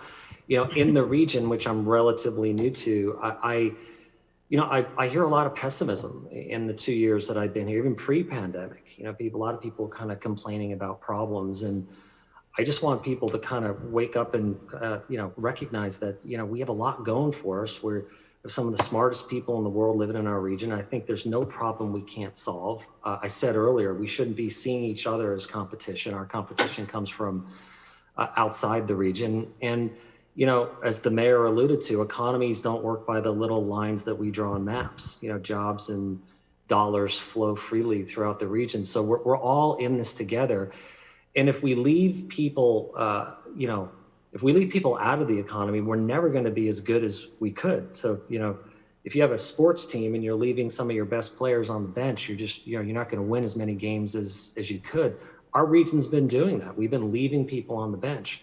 Our GDP could be bigger. We could have more jobs. We could have other companies doing globally changing things like our existing companies do. We just have to be very deliberate that we're, John Hope Bryant says it often that you should want equity and inclusion because, from an economic perspective, because it's the right thing. It's the morally right thing. It's the ethically right thing, right? Let's just make that a given. But you should also want it because it's in your enlightened self-interest to do that. So if you're running a business and you want to, hire the most talented people in the region, you want to make sure that we're inviting everybody and giving everybody an opportunity to participate in the economy. We'll never be what we could be. Thank you. Mayor Woodard, how about you? You said you're a glass half full person. What gives you hope right now? Part of the thing gives me hope is this conversation right here. The fact that you have 4 different people from 4 different backgrounds doing 4 different jobs, but we're on this stage, on this virtual stage together, talking about the hope of our region, talking about collaboration in our communities, talking about the inequities, not shying away or running away from the problems, but looking them dead in the face and saying, we can do this. And the greatest thing is that we can do it together.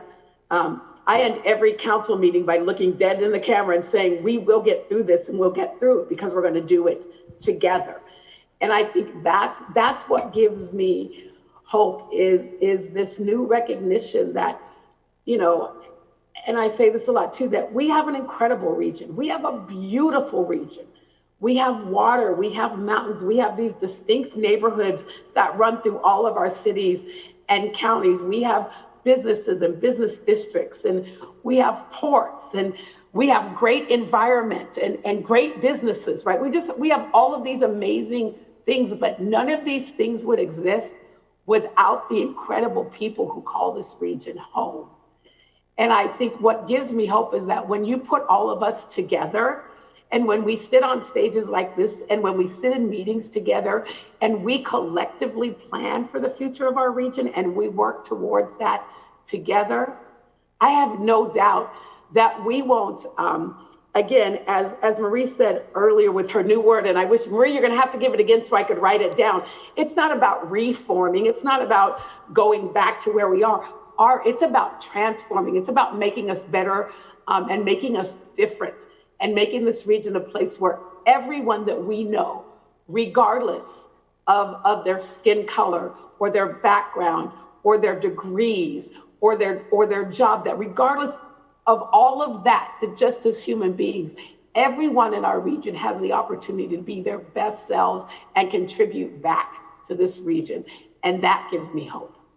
Thank you. Marie, how about you? Where do you find your hope right now? I would say just that the idea that there are so many different efforts thinking about this recovery plan. And that gives me hope because there's broad interest. And that if we kind of harness that and find a way to work for, move forward collectively with all those voices at the table, then I think there's potential. We are a rich community. We have lots of assets, but there's going to be a really hard conversation. It's about to industry and to others. Are you willing to pay a wage that somebody could afford to live and support their family? Because if they're not paying it in wages, your opinion on all the other supports around public services and housing. We've seen the increase in homelessness. We've seen, huge needs for kind of public supports. So it's really, how do we have that conversation without having that divide? And as you're looking at building and skilling up your workforce, how are industries coming to the table and really partnering and investing in their workers and partnering with us to get workers there? Thank you. And Shannon, what gives you hope? I'm going to say that I caveat this. I think things will potentially get worse before they get better. And I think we have some very big milestones to get through. We need to find our way through a peaceful November. And I think we need to deal with what's happening right now with our environment. And those are very large ships that are going to be very difficult to turn very quickly.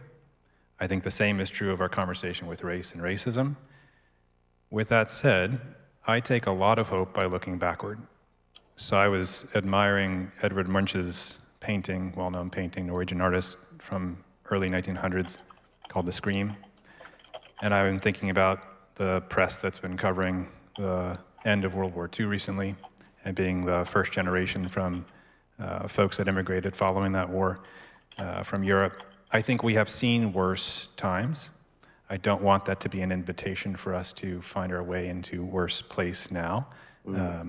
But I do find hope by looking backwards and realizing and remembering that we have found ourselves in worse positions and created opportunity out of that.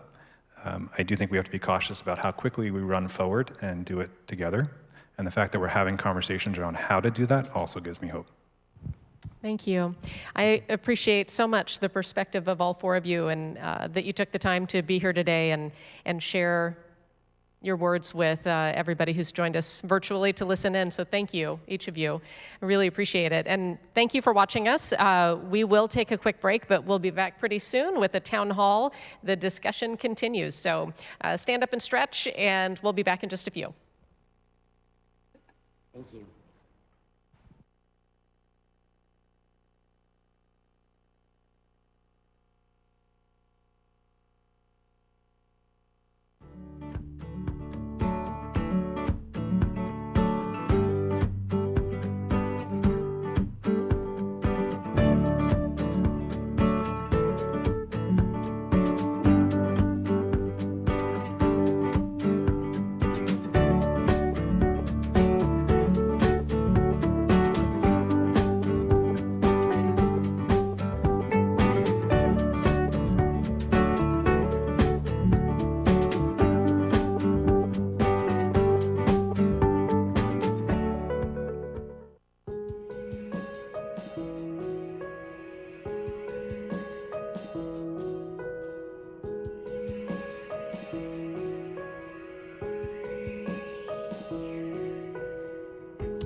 Well, hi, everybody. Welcome back. We're so glad that you have joined us now for our town hall on this first day of the Puget Sound Economic Summit.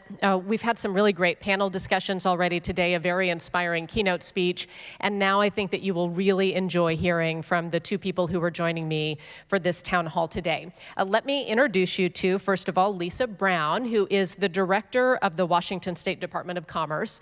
Director Brown has been working directly with key industry sectors in Washington State as they have confronted reopening from the pandemic, and then, of course, is also focused on the road ahead. And as you can see, Director Brown is joining us remotely today. We're really happy that she's been able to squeeze us into her very, very busy schedule. And then joining me here in person today on the stage is State Senator David Frocht, who represents the 46th District in our state Senate, and also chairs the Senate's Special Committee on Economic Recovery. So this is obviously also a very important one right now. The committee has been meeting remotely since May. They've been developing recommendations that they will be able to forward on to lawmakers when they take up their session in 2021, looking to support, of course, a broad-based recovery. So as we did with our panels, anybody who has questions, I think you can see online how to submit those, and I just encourage you to take advantage of being able to pose questions directly to these two state leaders who are sharing their insights and their expertise with us today. So thank you both for being here. I really appreciate it, being here virtually and in person. I wanted to start off just giving you both a couple minutes to talk a little bit about, I don't know, I'd like to start from kind of a positive place. We've had some, we're talking about real things right now, but also some of the optimism that is out there. So tell me what your positive reflections are on these last 6 months.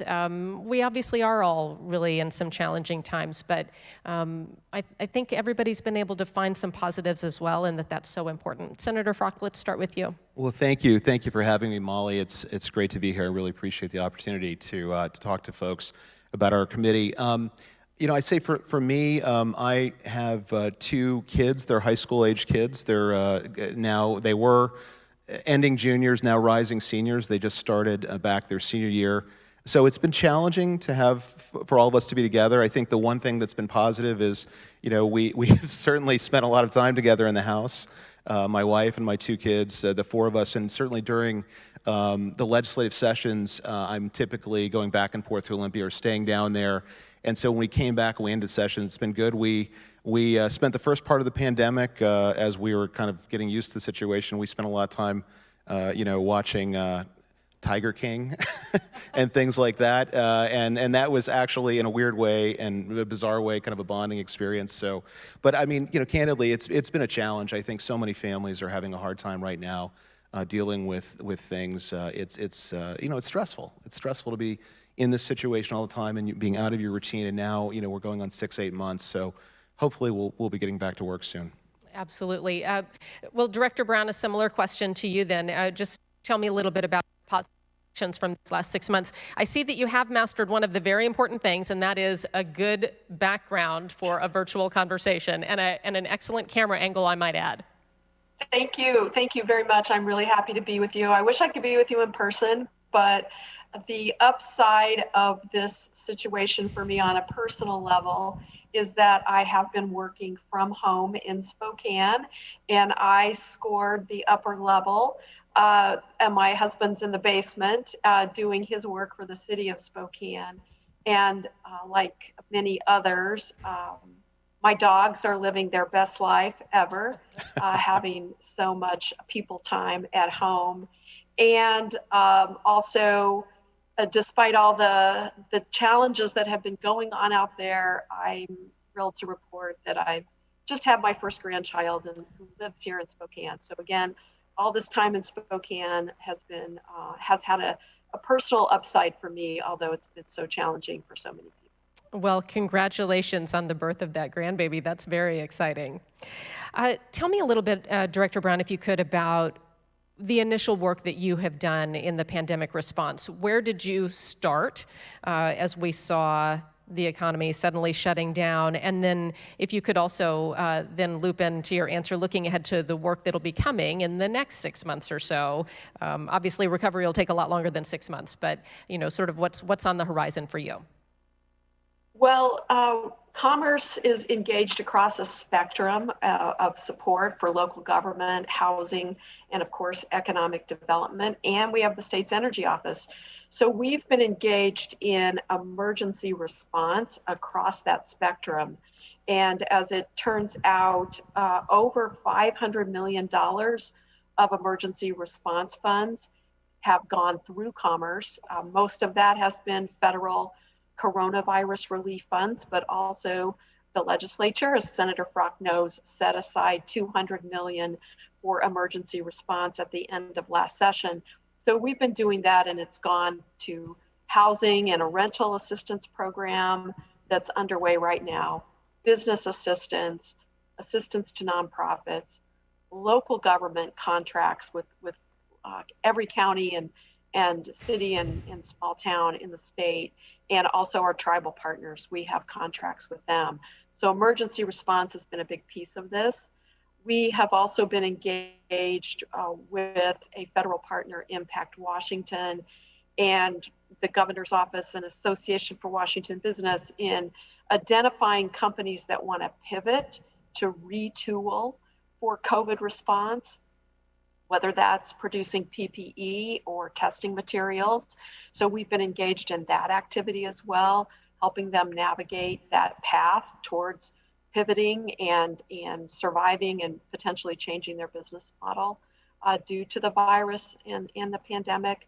And then, as you mentioned, looking ahead, this is going to be a tough recovery. We're probably in the most significant economic downturn that we faced since the Great Depression.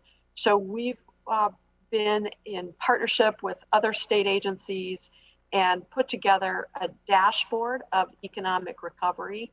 And it is about ready to go live in the next week. And it's been previewed with Senator Frock's committees and others.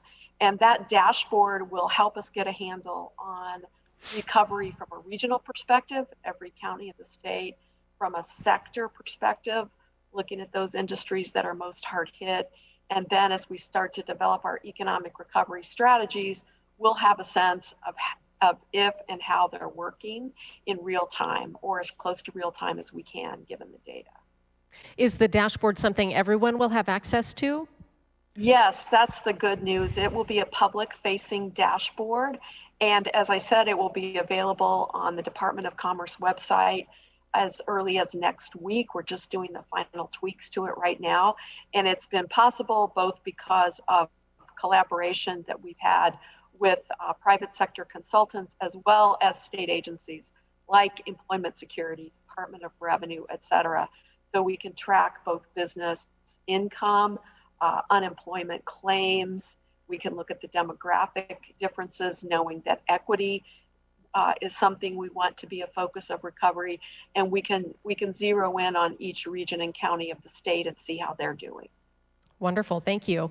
Senator Frock, I'll have you start off just with the same thing. Tell me a little bit about your initial response when the pandemic began. We mentioned the committee that you're chairing, and then also what you're seeing here in the short term in terms of the work that you'll be doing towards recovery. Oh, well, thank you. I think going back to just rewinding the clock to, say, the beginning of March, we were concluding the legislative session. I remember thinking at the time, this was probably one of the easiest legislative sessions we had had up until about March 1st. And we were in a position, the state was in good financial position. We had a $3 billion reserve fund, effectively all reserve funds. We had our credit rating is AAA based on the management we've had in the state and our fiscal management recently. And we had a strong budget where we had invested, even with those things, with the economic growth, about another $800 million in a number of programs and services and really important areas that we thought were really, really important. All of that changed around the 1st of March, and we really had to retool, recalibrate what we did, and it was a very difficult time. So we didn't realize, I think, at the time, how deep this was going to go. I mean, I knew that it was a problem. That when we adjourned, the day before we adjourned, we passed the emergency relief fund that Director Brown talked about. But I thought that we would be, I had the sense that we would be on lockdown, and then eventually after 4, 6, 8 weeks, we would kind of be really moving forward. and that has proven not to be the case, and really is the challenge that we're facing, obviously. We don't have the virus under control in the country. I think we've done a reasonably good job in Washington in many ways, which is critical to our long-term economic recovery. So what we decided to do as the pandemic persisted and we saw the fall off, the huge, unprecedented increase in unemployment, 1 million Washingtonians almost, I mean, upwards of 800,000 filing first-time claims. We still have very high, I think 560,000 people in the state without work, which is way too high. It's come down quite a bit. We felt as a caucus that we needed to have an outward-facing committee that would really start to think about ways for us to recover and what we can do from a public policy standpoint to facilitate the business growth and the reinvestment that we're going to need long term. And then subsequent to that, we had the killing of George Floyd and the protests and everything that's inspired. I mean, we have gone through a lot in this country and in our state in recent months, and I think it's a really challenging time. But our committee is focused on trying to build back in a way, build the economy back in a way that we can be a partner with the private sector, which is where this is going to really have to come from, and also ensure that we have a sense of equity because, the pandemic has not affected everybody the same. We know service workers, lower income workers, women, Black and Latino parts of our community, all of those individuals have had a disproportionate effect. There was a story in the New York Times just the other day that I thought was really interesting. 38 to 43% of Washingtonians in our metro area of Seattle have been able to work from home, and that is the difference. We have this wide gap in who's been affected and who hasn't, and what we've tried to do in our committee is really think about those individuals and those workers and what we need to do to help them get back into the workforce and get those businesses and small businesses going. How big is your committee, and how often do you meet? Well, we've had 2 large meetings. We had another meeting yesterday. We'll have at least 2 more before the end of the interim period. And what we've decided to do, this is not a super legislative committee. We'll be making recommendations back to the committees of jurisdiction at the end of our process. We do have 7 members, 4 Democrats, 3 Republicans. It's bipartisan. We're trying to work as collaboratively as possible, which we're not seeing out of D.C. right now. But we're trying to, I think, model a better way here, and I think we've had some good discussions. I think there are things, there's always differences in policy approaches, but there are also there's also a lot of commonality that we're seeing. There is a distinct emphasis in our committee on childcare and how important that is going to be for us to get people back on their feet. Families don't have access to it. People can't go back to work if they don't have good childcare. We've got families teaching kids at home right now, and then we have childcare providers who are not making it. It's a huge issue. Broadband, wide bipartisan support for expanding broadband. We have to really, that is key to our long-term economic recovery. We've been working closely with Director Brown's broadband office that the governor and the director are leading for us, a number of areas of bipartisan agreement. So I'm hoping we can model better behavior, if you will, than what we're seeing in D.C. It would be helpful if they could get their act together in Washington and provide this assistance, because we have people who are falling off now with the pandemic unemployment assistance ending. We've got people on food, at food lines and so forth. It's a really bad situation. They could really help by just keeping people afloat until we get to the other side of the virus, and we're not seeing that. So hopefully they'll get it together in the next month. Do you anticipate when the legislative session begins in 2021 that your committee will be bringing a package of legislation right away? Well, I think we'll be bringing a report, hopefully by the end of the year, for us to look at, and then that will go into the normal legislative process in January. That's the main goal at this point. Okay, great. Thank you so much. Let's ask a couple other questions here to each of you. Director Brown, I wanted to talk some about travel and tourism. Obviously, it is such a big part of the Washington state economy. Here we are wrapping up the summer and we're shrouded in wildfire smoke. Businesses that benefit from tourism and that spending are often the smaller businesses. And then there are those, of course, in the more rural parts of our state, which perhaps would be more affected by the wildfires right now. How do you view tourism's promotion as a role in recovery? tourism and hospitality are just a key part of Washington's economy, also because of our great, beautiful outdoors. And it's really been painful to see how hard hit they have been in the pandemic. Our dashboard will demonstrate that graphically, just how much employment was lost and how many businesses are in peril there. And just when they were getting back together with the outdoor, safer outdoor presence, then hit by the wildfires. And of course, that's been challenging and remains challenging across the state right now. It has been our fourth largest industry. And so we are really focused on helping with the guidance and the assistance around how to do business safely, especially small Main Street businesses and those tourism related businesses will be a little slower to come back. But when that happens, they will also be adapting their practices to maintain social distancing and safer practices until at least there is a vaccine. Small business assistance has been a big focus. We were able to do an initial $10 million program with the legislature's emergency fund. That was just a drop in the bucket compared to the need. We've done another 20 million. And of the resources that have gone to local governments, Seattle, King County, Spokane, and others have also run some of their own small business assistance programs.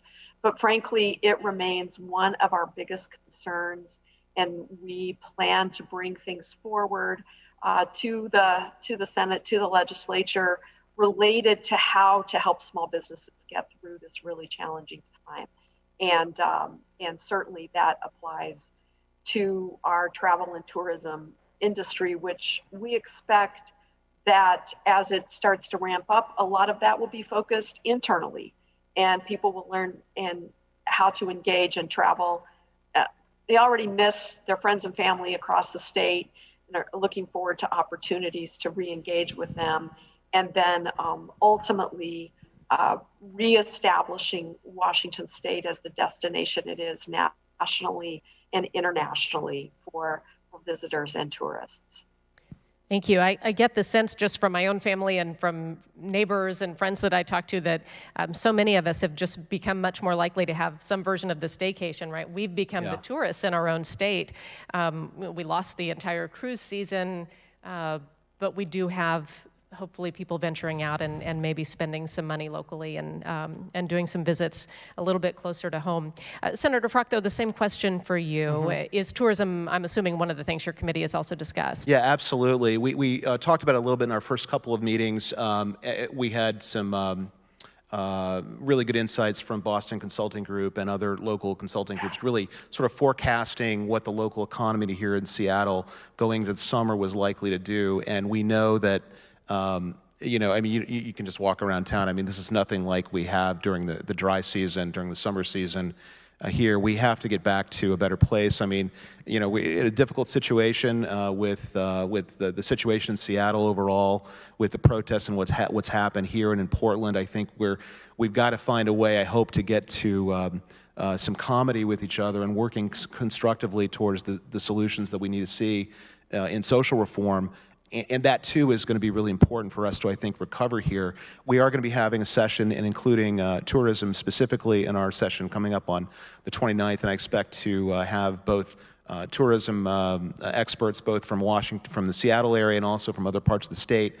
And it's really critical for us to find ways to help those small businesses, the restaurants. I'm really concerned about the restaurants. I mean, you see entrepreneurs, I heard from so many in my own constituency and people in Seattle, everything they've worked for, they took a risk, they put money out there to invest in a business, and very, very difficult situation. And I think we're going to hear from restaurateurs and others.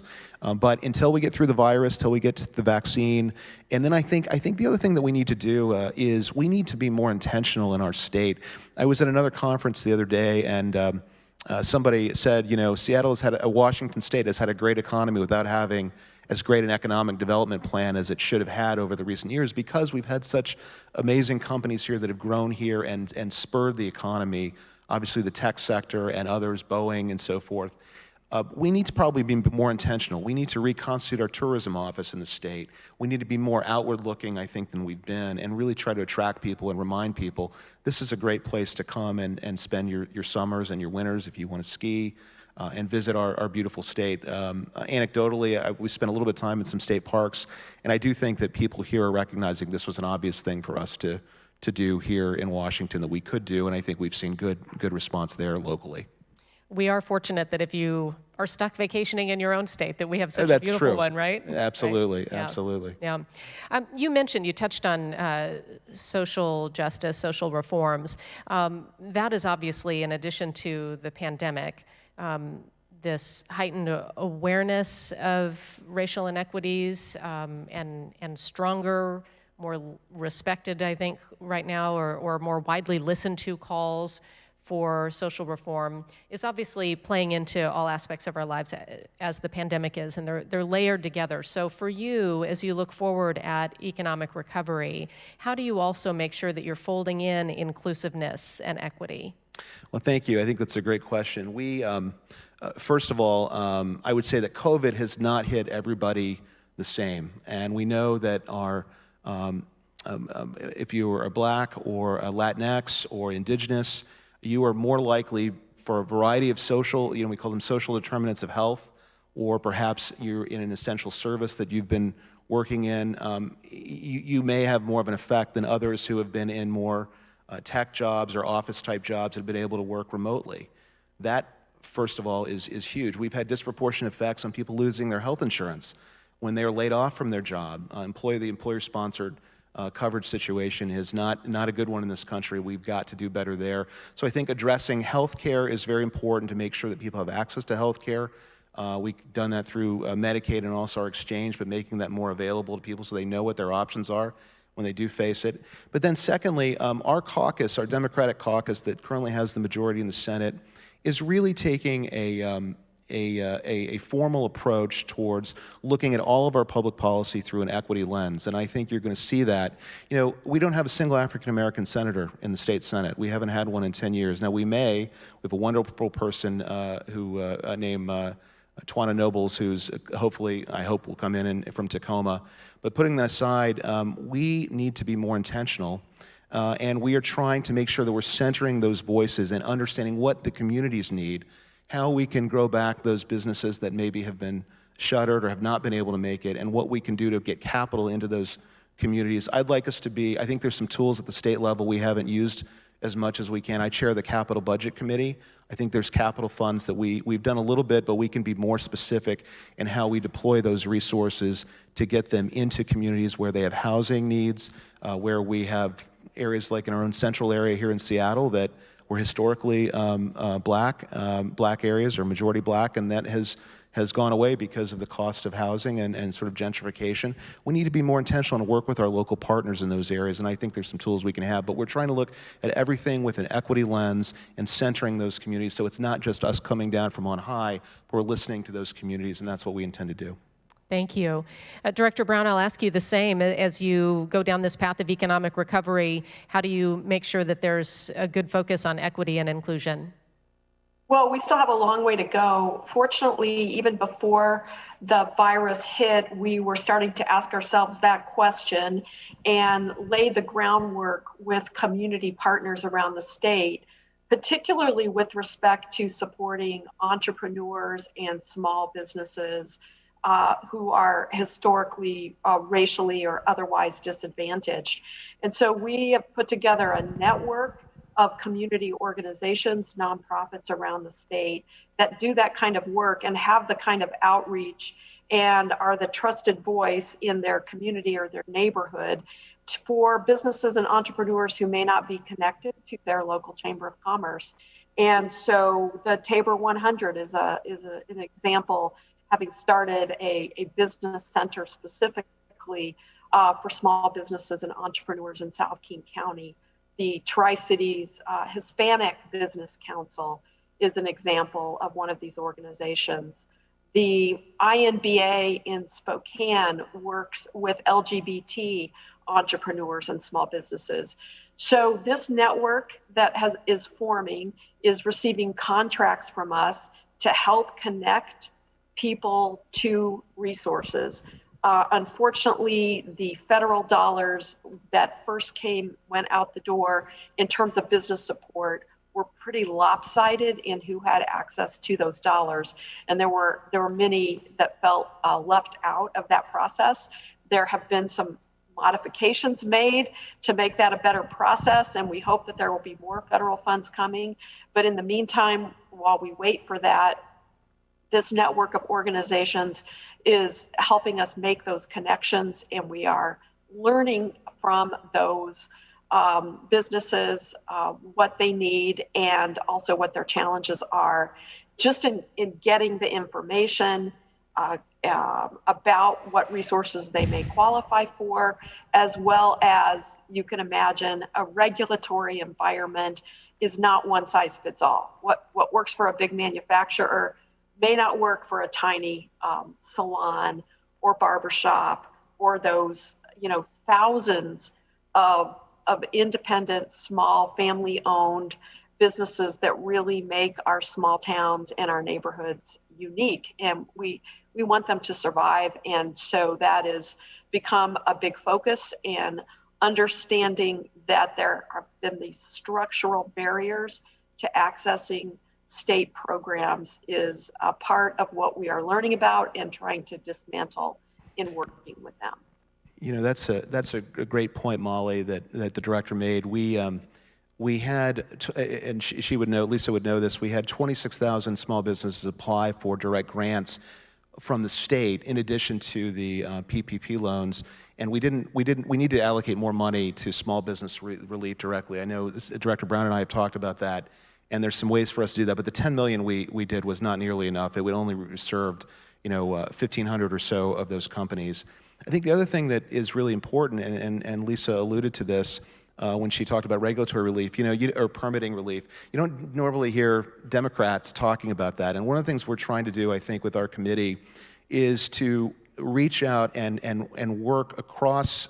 I want my colleagues who are on the Republican side of our committee to understand that childcare, healthcare, those are vital to our recovery. Those are not just social services that we're providing. Those are things that are going to make our workforce work better, give people certainty in their lives as they try to move forward and recover.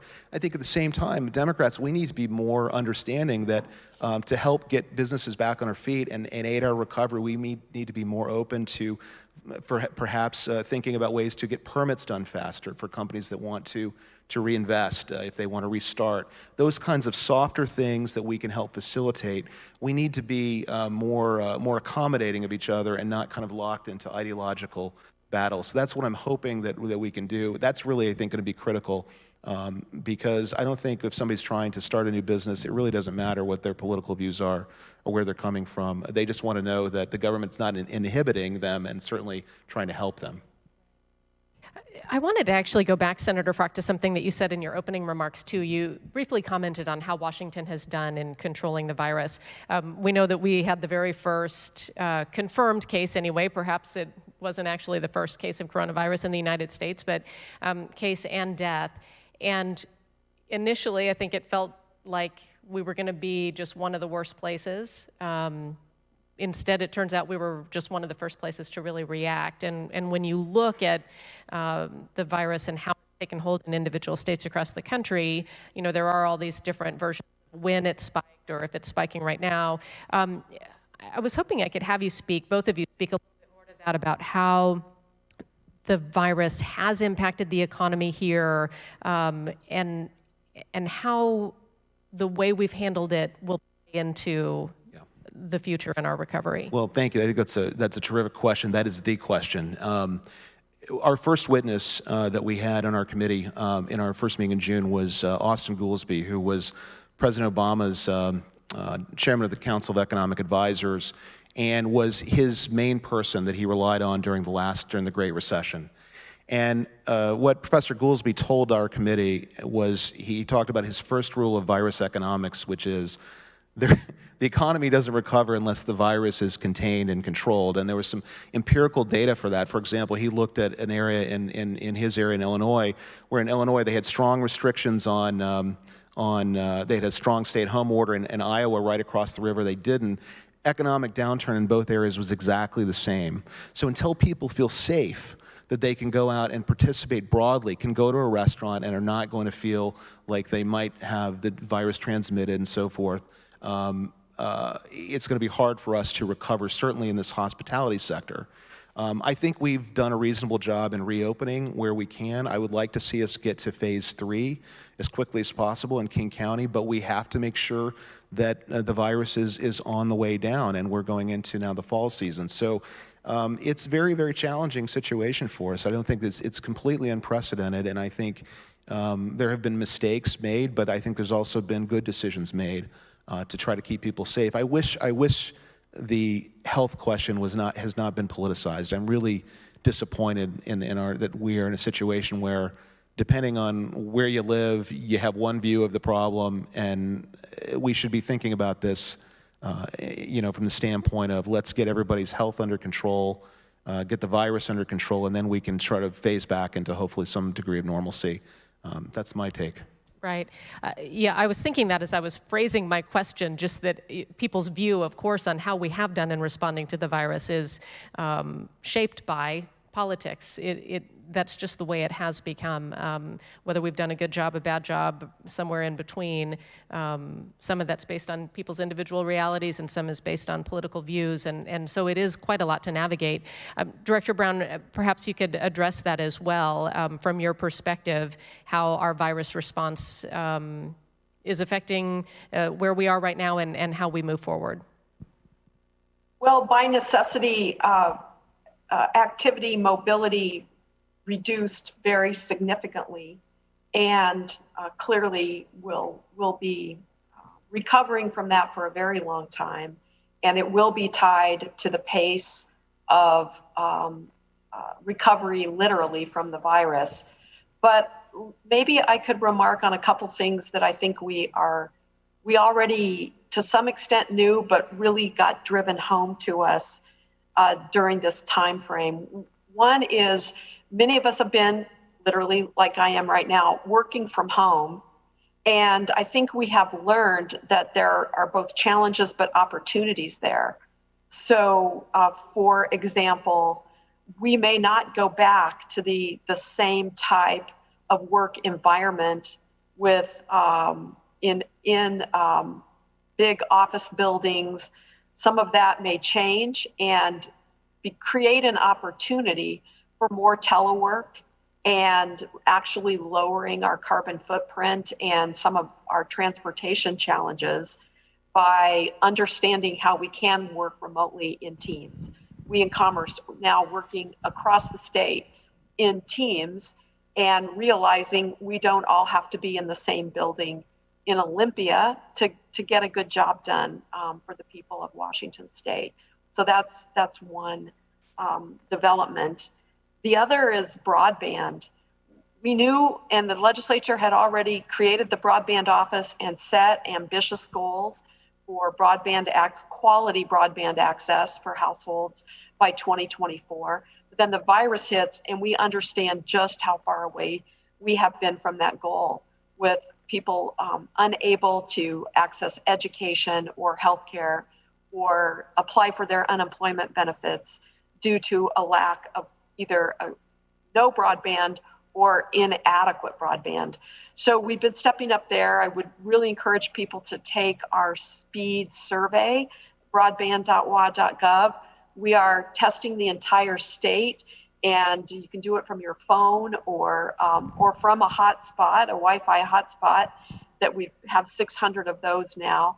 If you don't have broadband, and enter your address, because we want to prioritize the resources that the state provides and leverage that with hopefully what will be major investments at the federal level to really create that broadband connectivity so that everyone can start a business no matter where they are in the state and get their education and healthcare needs met as well. So The downside of this has been that we see how big the gap is. And of course, those who've been traditionally underrepresented are even farther away from it. But the upside is this will be great for our economy to actually achieve our goal of being this very well-connected state. And that technological connectivity is going to drive innovation, and it's already bringing businesses here to benefit from it, and it will change the way we do business in the future.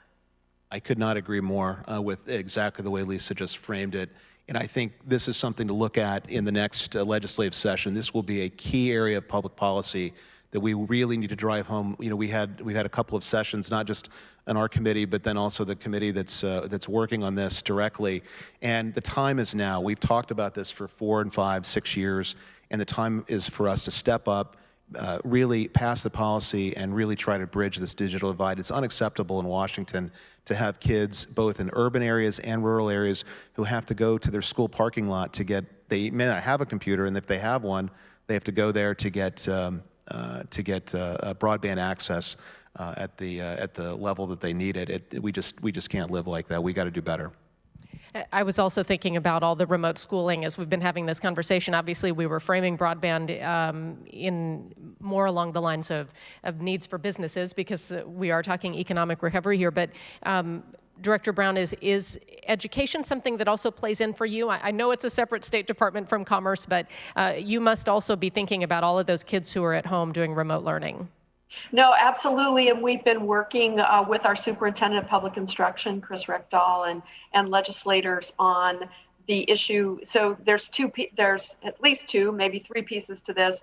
One is the actual technological connection that every household needs, and just like when we did rural electrification and used rural electric co-ops and PUDs to make sure that you could turn the lights on no matter where you lived in Washington State, we've got to make that same kind of investment so we have that last mile connectivity to every household for broadband. But the second piece of it, as everyone knows, is affordability. And so that has become a big issue as well. And for, I think many of us would argue for our kids in our K-12 system or our students in community college and university, it's absolutely as important as anything else. I mean, we have a free and reduced lunch program for our K-12 kids, and we make sure that they have school buses. We have to also engage dramatically, and school districts are doing that, and we're doing it at the state level, to make sure they can connect with broadband and digital equity and inclusion in devices and in technologies, in apps is also a key part of this. So as David said, this will be a big public policy area. It will span several legislative committees, and we will be working closely with the Inslee administration and Commerce with the legislature as we take this on. Well, thank you both for your work on that. We're here having this summit at the Bell Harbor Conference Center, and many of the attendees who are with us right now work in perhaps special events or the arena of conferences. I'm curious what your view is on the role of special events and these types of large gatherings that we can't have right now in terms of reinvigorating the economy as we do move forward in phases. Well, I think they're hugely important. Certainly in Seattle, you know, King County, we have the convention center that's being redone right now. There was a bill that we couldn't quite get to help give a little more relief to that. That sort of came up, a little more assistance, I should say. That came up late in the session. We didn't quite get that done, but there's some work that needs to be done there. You know, what's interesting about some of the areas that we need to build in to build out that convention capacity in King County and other places around the state is we are in a good interest rate environment for long-term capital investment. That will be very helpful to us in the long run. But a city like Seattle, but also we have a great convention center in Wenatchee and in Spokane. They've done some amazing work, and we need to have that business come back. But again, we can't do that, I think, until we're either in vaccine land where we are there, or we've driven the virus down. You know, these countries that have opened up more broadly, but even the ones that open up early have gone back and had problems. I think all of us have had to readjust our views on how aggressively we want it to go, but all of it has to do with driving that level of virus dissemination down. And so until we get that, it's going to be difficult for those conventions to come back. But I suspect that hopefully, at least by this time next year, I really hope, and I think we will be in a different place. That's my hope. Gosh, I hope so too. Thank you. Director Brown, how about you? Could you also address special events and conferences? It's been one of the hardest pieces of this economically, also psychologically, I think, in terms of our mental health and the social activities and routines and things that we enjoy doing. It's a statewide loss that we're experiencing, whether it's the Skagit Valley Tulip Festival that has drawn hundreds of thousands of visitors and generated a lot of economic activity, Oktoberfest in Leavenworth, Bloomsday and Hoop Fest in Spokane. Those activities statewide, we have just seen them one by one. The county fairs have to be basically gone offline this year, and I'm very hopeful, like Senator Frock, that by next year we are able to experience those things again, and some of our practices may need to adapt to make them safer. And have to applaud people who have had a lot of ingenuity, and they've set up drive-in movie theaters from your car and drive-by art festivals, and people have tried really hard to continue to support culture and art and music, but this is the most challenging time for everyone in those types of human connection activities, and we are definitely looking forward to getting the virus under control so we can get back to those things that we really enjoy doing. Yeah, and I would just say I really want the state, for us at the state level, to be a good partner with Seattle. This is our largest city. I don't mean to diminish anywhere else, but I mean, we have a problem obviously right now in our downtown core, and we really need to work affirmatively with the city of Seattle to figure out a strategy to try to bring that tourism business back, because that's also key obviously to our restaurants, our hospitality sector recovering. Right. Director Brown, you were talking about some of those creative ways that people have managed to have gatherings, whether it's these, some type of an outdoor service or a drive-in movie, that sort of thing. It makes me wonder if you have other examples of perhaps some success stories that you've been seeing along the way, maybe some of the more unique ways that we've been able to promote economic recovery in Washington through, where you're seeing the success. Well, I mean, I won't sugarcoat how serious the downturn is. And we all know, for example, one of our leading industries, aerospace, is really, really challenged right now with such a decline in travel and air travel, in particular, commercial air travel. So that is challenging and tough. But there are other aspects of our economy that are still moving forward despite the virus.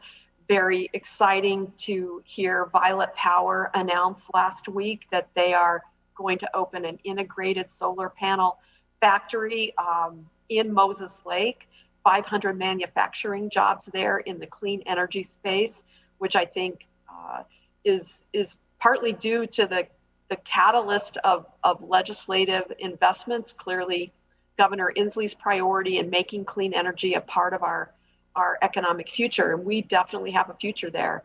The Pacific Northwest National Labs in Tri-Cities just received a major federal grant, signed an MOU with us at Commerce to work on major energy storage projects. You know, that will be part of our future. Green aviation and battery storage that allows us to really take advantage of a renewable energy footprint. And we still continue to have a very vibrant research and life sciences sector. University of Washington and Washington State University both have some really promising things happening in terms of the research that they're doing, and there are startup companies happening right now, doing IPOs and developing health IT and therapeutics for Parkinson's, Alzheimer's, things like that. So I just want people to realize that though these are really challenging times economically, I think if we pay attention to our key sectors and we work hard to support our small businesses, we can have a better, more equitable path out of this economic downturn and still have a really good future for people to have business and good family wage jobs here in Washington State. Thank you. Senator Frocht? Well, I think a great point that Lisa made. I think the prominence of the University of Washington and its research team, I mean, they are leading the world in forecasting, in understanding what's happening on the virus. You see commentators associated with the University of Washington all over the news talking about vaccines and how we're going to get through this. I think it really highlights the importance of having major research universities like the University of Washington, like Washington State, as core drivers of economic development in the long run in terms of spinning off businesses, life sciences companies, and other companies for us in the long run. So we need to keep investing in those spaces and to keep working with those institutions. And I think that's really critical. And then I would say, secondly, we've seen some adoption here in Seattle. We've seen, restaurants, street fairs being opened up. Basically, City Council did actually open up restaurants on being allowed on streets. I think that was a good thing to help at least a little bit for those companies. So there's been some innovation that's been out there. I think here, certainly in Seattle, which I know best, I think people are complying with the mask mandates, and there is not as much conflict as we've had in other parts of the country, and I'm very proud of that our people seem to understand that this is the way forward. We just have to do this. It's not too much to ask.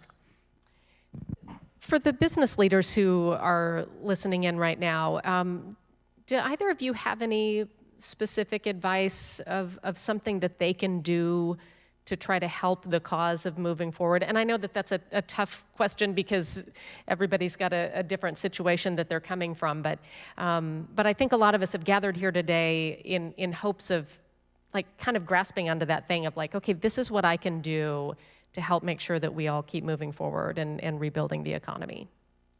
Well, I think from my standpoint as a lawmaker and as a representative, I mean, what I want to hear about and hear from business leaders, both large companies that we work with, but also smaller ones, we have to be cognizant of the need to drive private sector growth, entrepreneurship, and I think it's important for us to hear, really listen to the challenges that our business leaders and those who want to start a business, who want to take a risk, what they're going through and what's going to help them. And I need to be conscious of that as a lawmaker. My job right now is to be a representative to those people, and I want to be more affirmative. So I want to hear from people what could help them.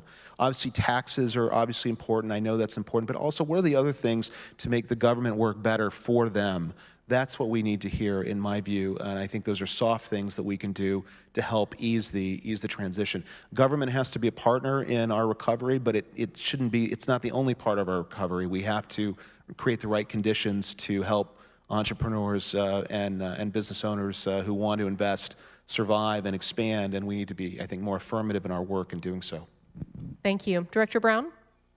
I think I would point to some successes and say we need more of that. For example, in our maritime sector, which is a very significant one for us in our state, and it extends across the state. It's in Clarkston as well as in the Puget Sound. They've been working again with the University of Washington public-private partnership to put together a good testing program so that our workers in that industry are protected, tested, and can engage in the economic activity of the maritime industry. We're in a partnership right now with the Department of Agriculture and our major growers around, again, we need aggressive testing of workers so that when we identify an outbreak, we can quickly contain it.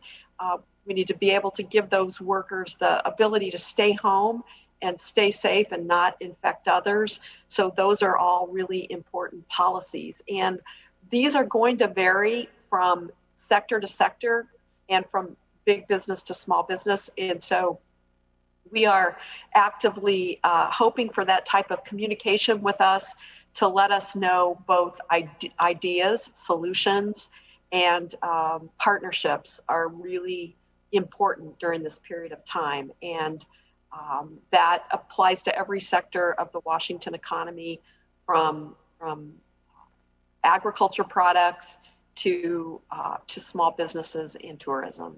So again, I think it's a communication challenge that we have because it's not the same for everybody, depending on where you live or what kind of work that you engage in. But there are some great opportunities that we have if we can keep those lines of communication open, not break down.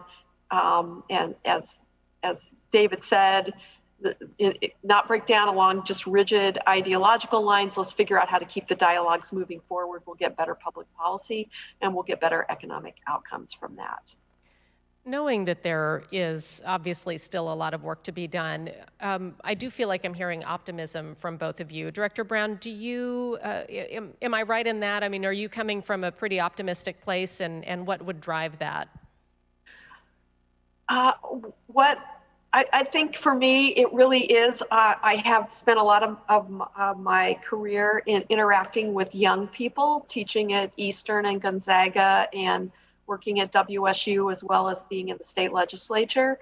And it's really been tough for young people during this period of time. But I also have a lot of hope in them and for them as they look at new ways to do things and believe in what they can contribute to our future.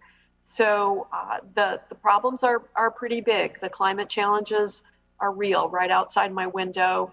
The inequity is very long-standing and painful. And I really look to the next generation to help us both to challenge us and to help give us concrete ways to move forward and as they say, build back better. Thank you. How about you, Senator Frocht? You seem like an optimistic guy to me. Well, you know, I'm putting on a good face. I mean, one way to think about it is, when you're at the bottom, I mean, there's only one way to go but up, because right now it's, we've had, pandemic, we've had fires, we've had we've had injustice that we've had to deal with. We've had people who are not doing very well economically. So I guess, we haven't had any biblical plagues like locusts or anything like that, but hopefully we're on the road to recovery here. I do think this is a very fraught time politically in our country, and I hope we get through November that the warnings of apocalyptic conflict in the country do not come to fruition, however it turns out, and that we try to find a way to move forward, and that the worst instincts that I think a lot of us are concerned about don't really materialize. And so let's just try to be positive. Let's try to have some faith in one another and remember that there's a lot more that binds us than divides us. And if we concentrate on those things, I think we can do better as a country.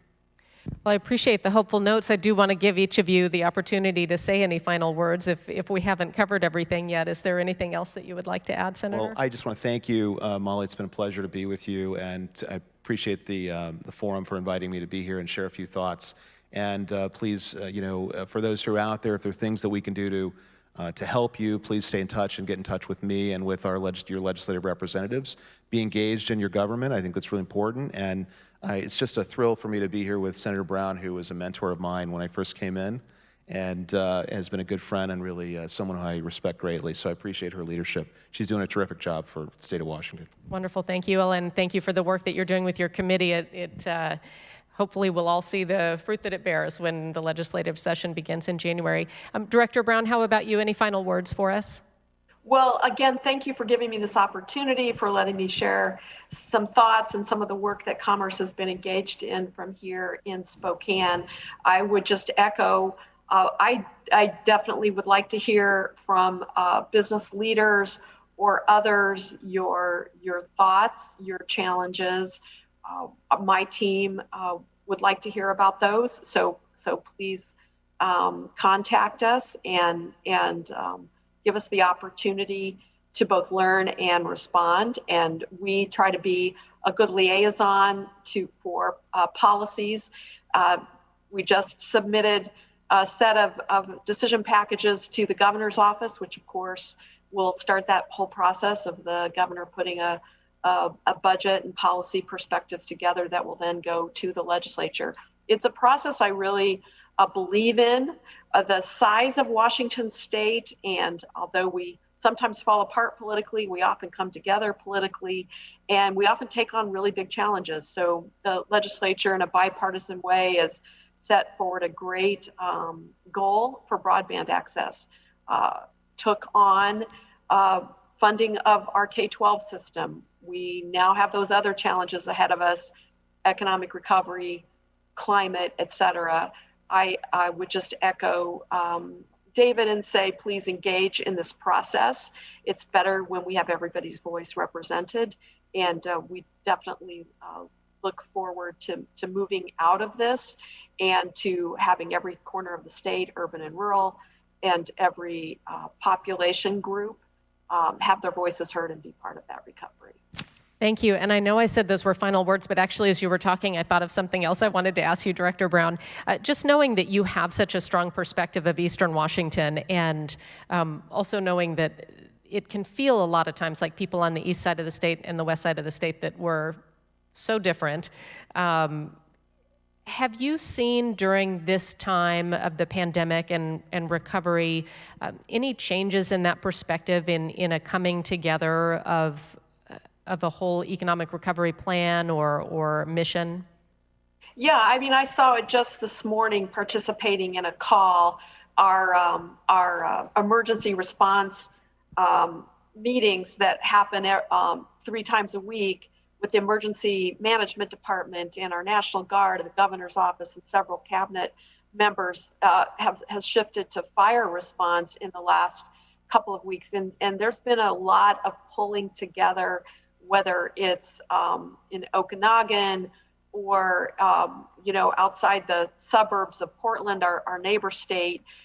People are pulling together in a time of crisis. I hope that we can kind of maintain that spirit of we're all in this together as we navigate through the challenging political season and into the next session. Wonderful, thank you. I've lived on both sides of the state, and they're both equally wonderful. And so it's wonderful to hear about that type of cooperation as well. Thank you both so much for your time, for being here, for sharing the work that you're doing, and for continuing on it with that work. We really appreciate it. Thank you very much. Thank you. Thank you. All right, to our attendees, I have just a couple quick housekeeping notes before I let you go. It's just coming up on 12:30, and that is when networking begins. You have networking today available to you on the Remo platform, and that'll be running from 12:30 until 3, and we just strongly encourage you to take advantage of that. A good opportunity to get out there and virtually chat with some of the other attendees, get to know some people, and share some information. Registration for the networking is required, and I understand that you should be able to find a link for that just right on the homepage where you're watching us right now. If you do have any questions, there's an email address I'm going to share with you that you can send your questions to. This is anything to do with the 3 days of the summit. You can email concierge@wtcseattle.com. So again, concierge@wtcseattle.com with any questions that you have. Reminder that tomorrow we start back up at 8 o'clock in the morning. It'll be meetings and events. One of my colleagues from Como, Ryan Yamamoto, will be here moderating one of the panels, and I think you'll really enjoy hearing from him. And then on Thursday, we begin at 8 again on the final day of the summit, and the focus that day is travel and tourism. If you haven't already, take a look at some of the speakers for that final day. A lot of really fun people to hear from, including the owner of the Seattle Kraken, our new hockey team. So be sure to tune in for all of those great events. thank you again for taking the time to join in with us today, and enjoy your networking. Have a great day.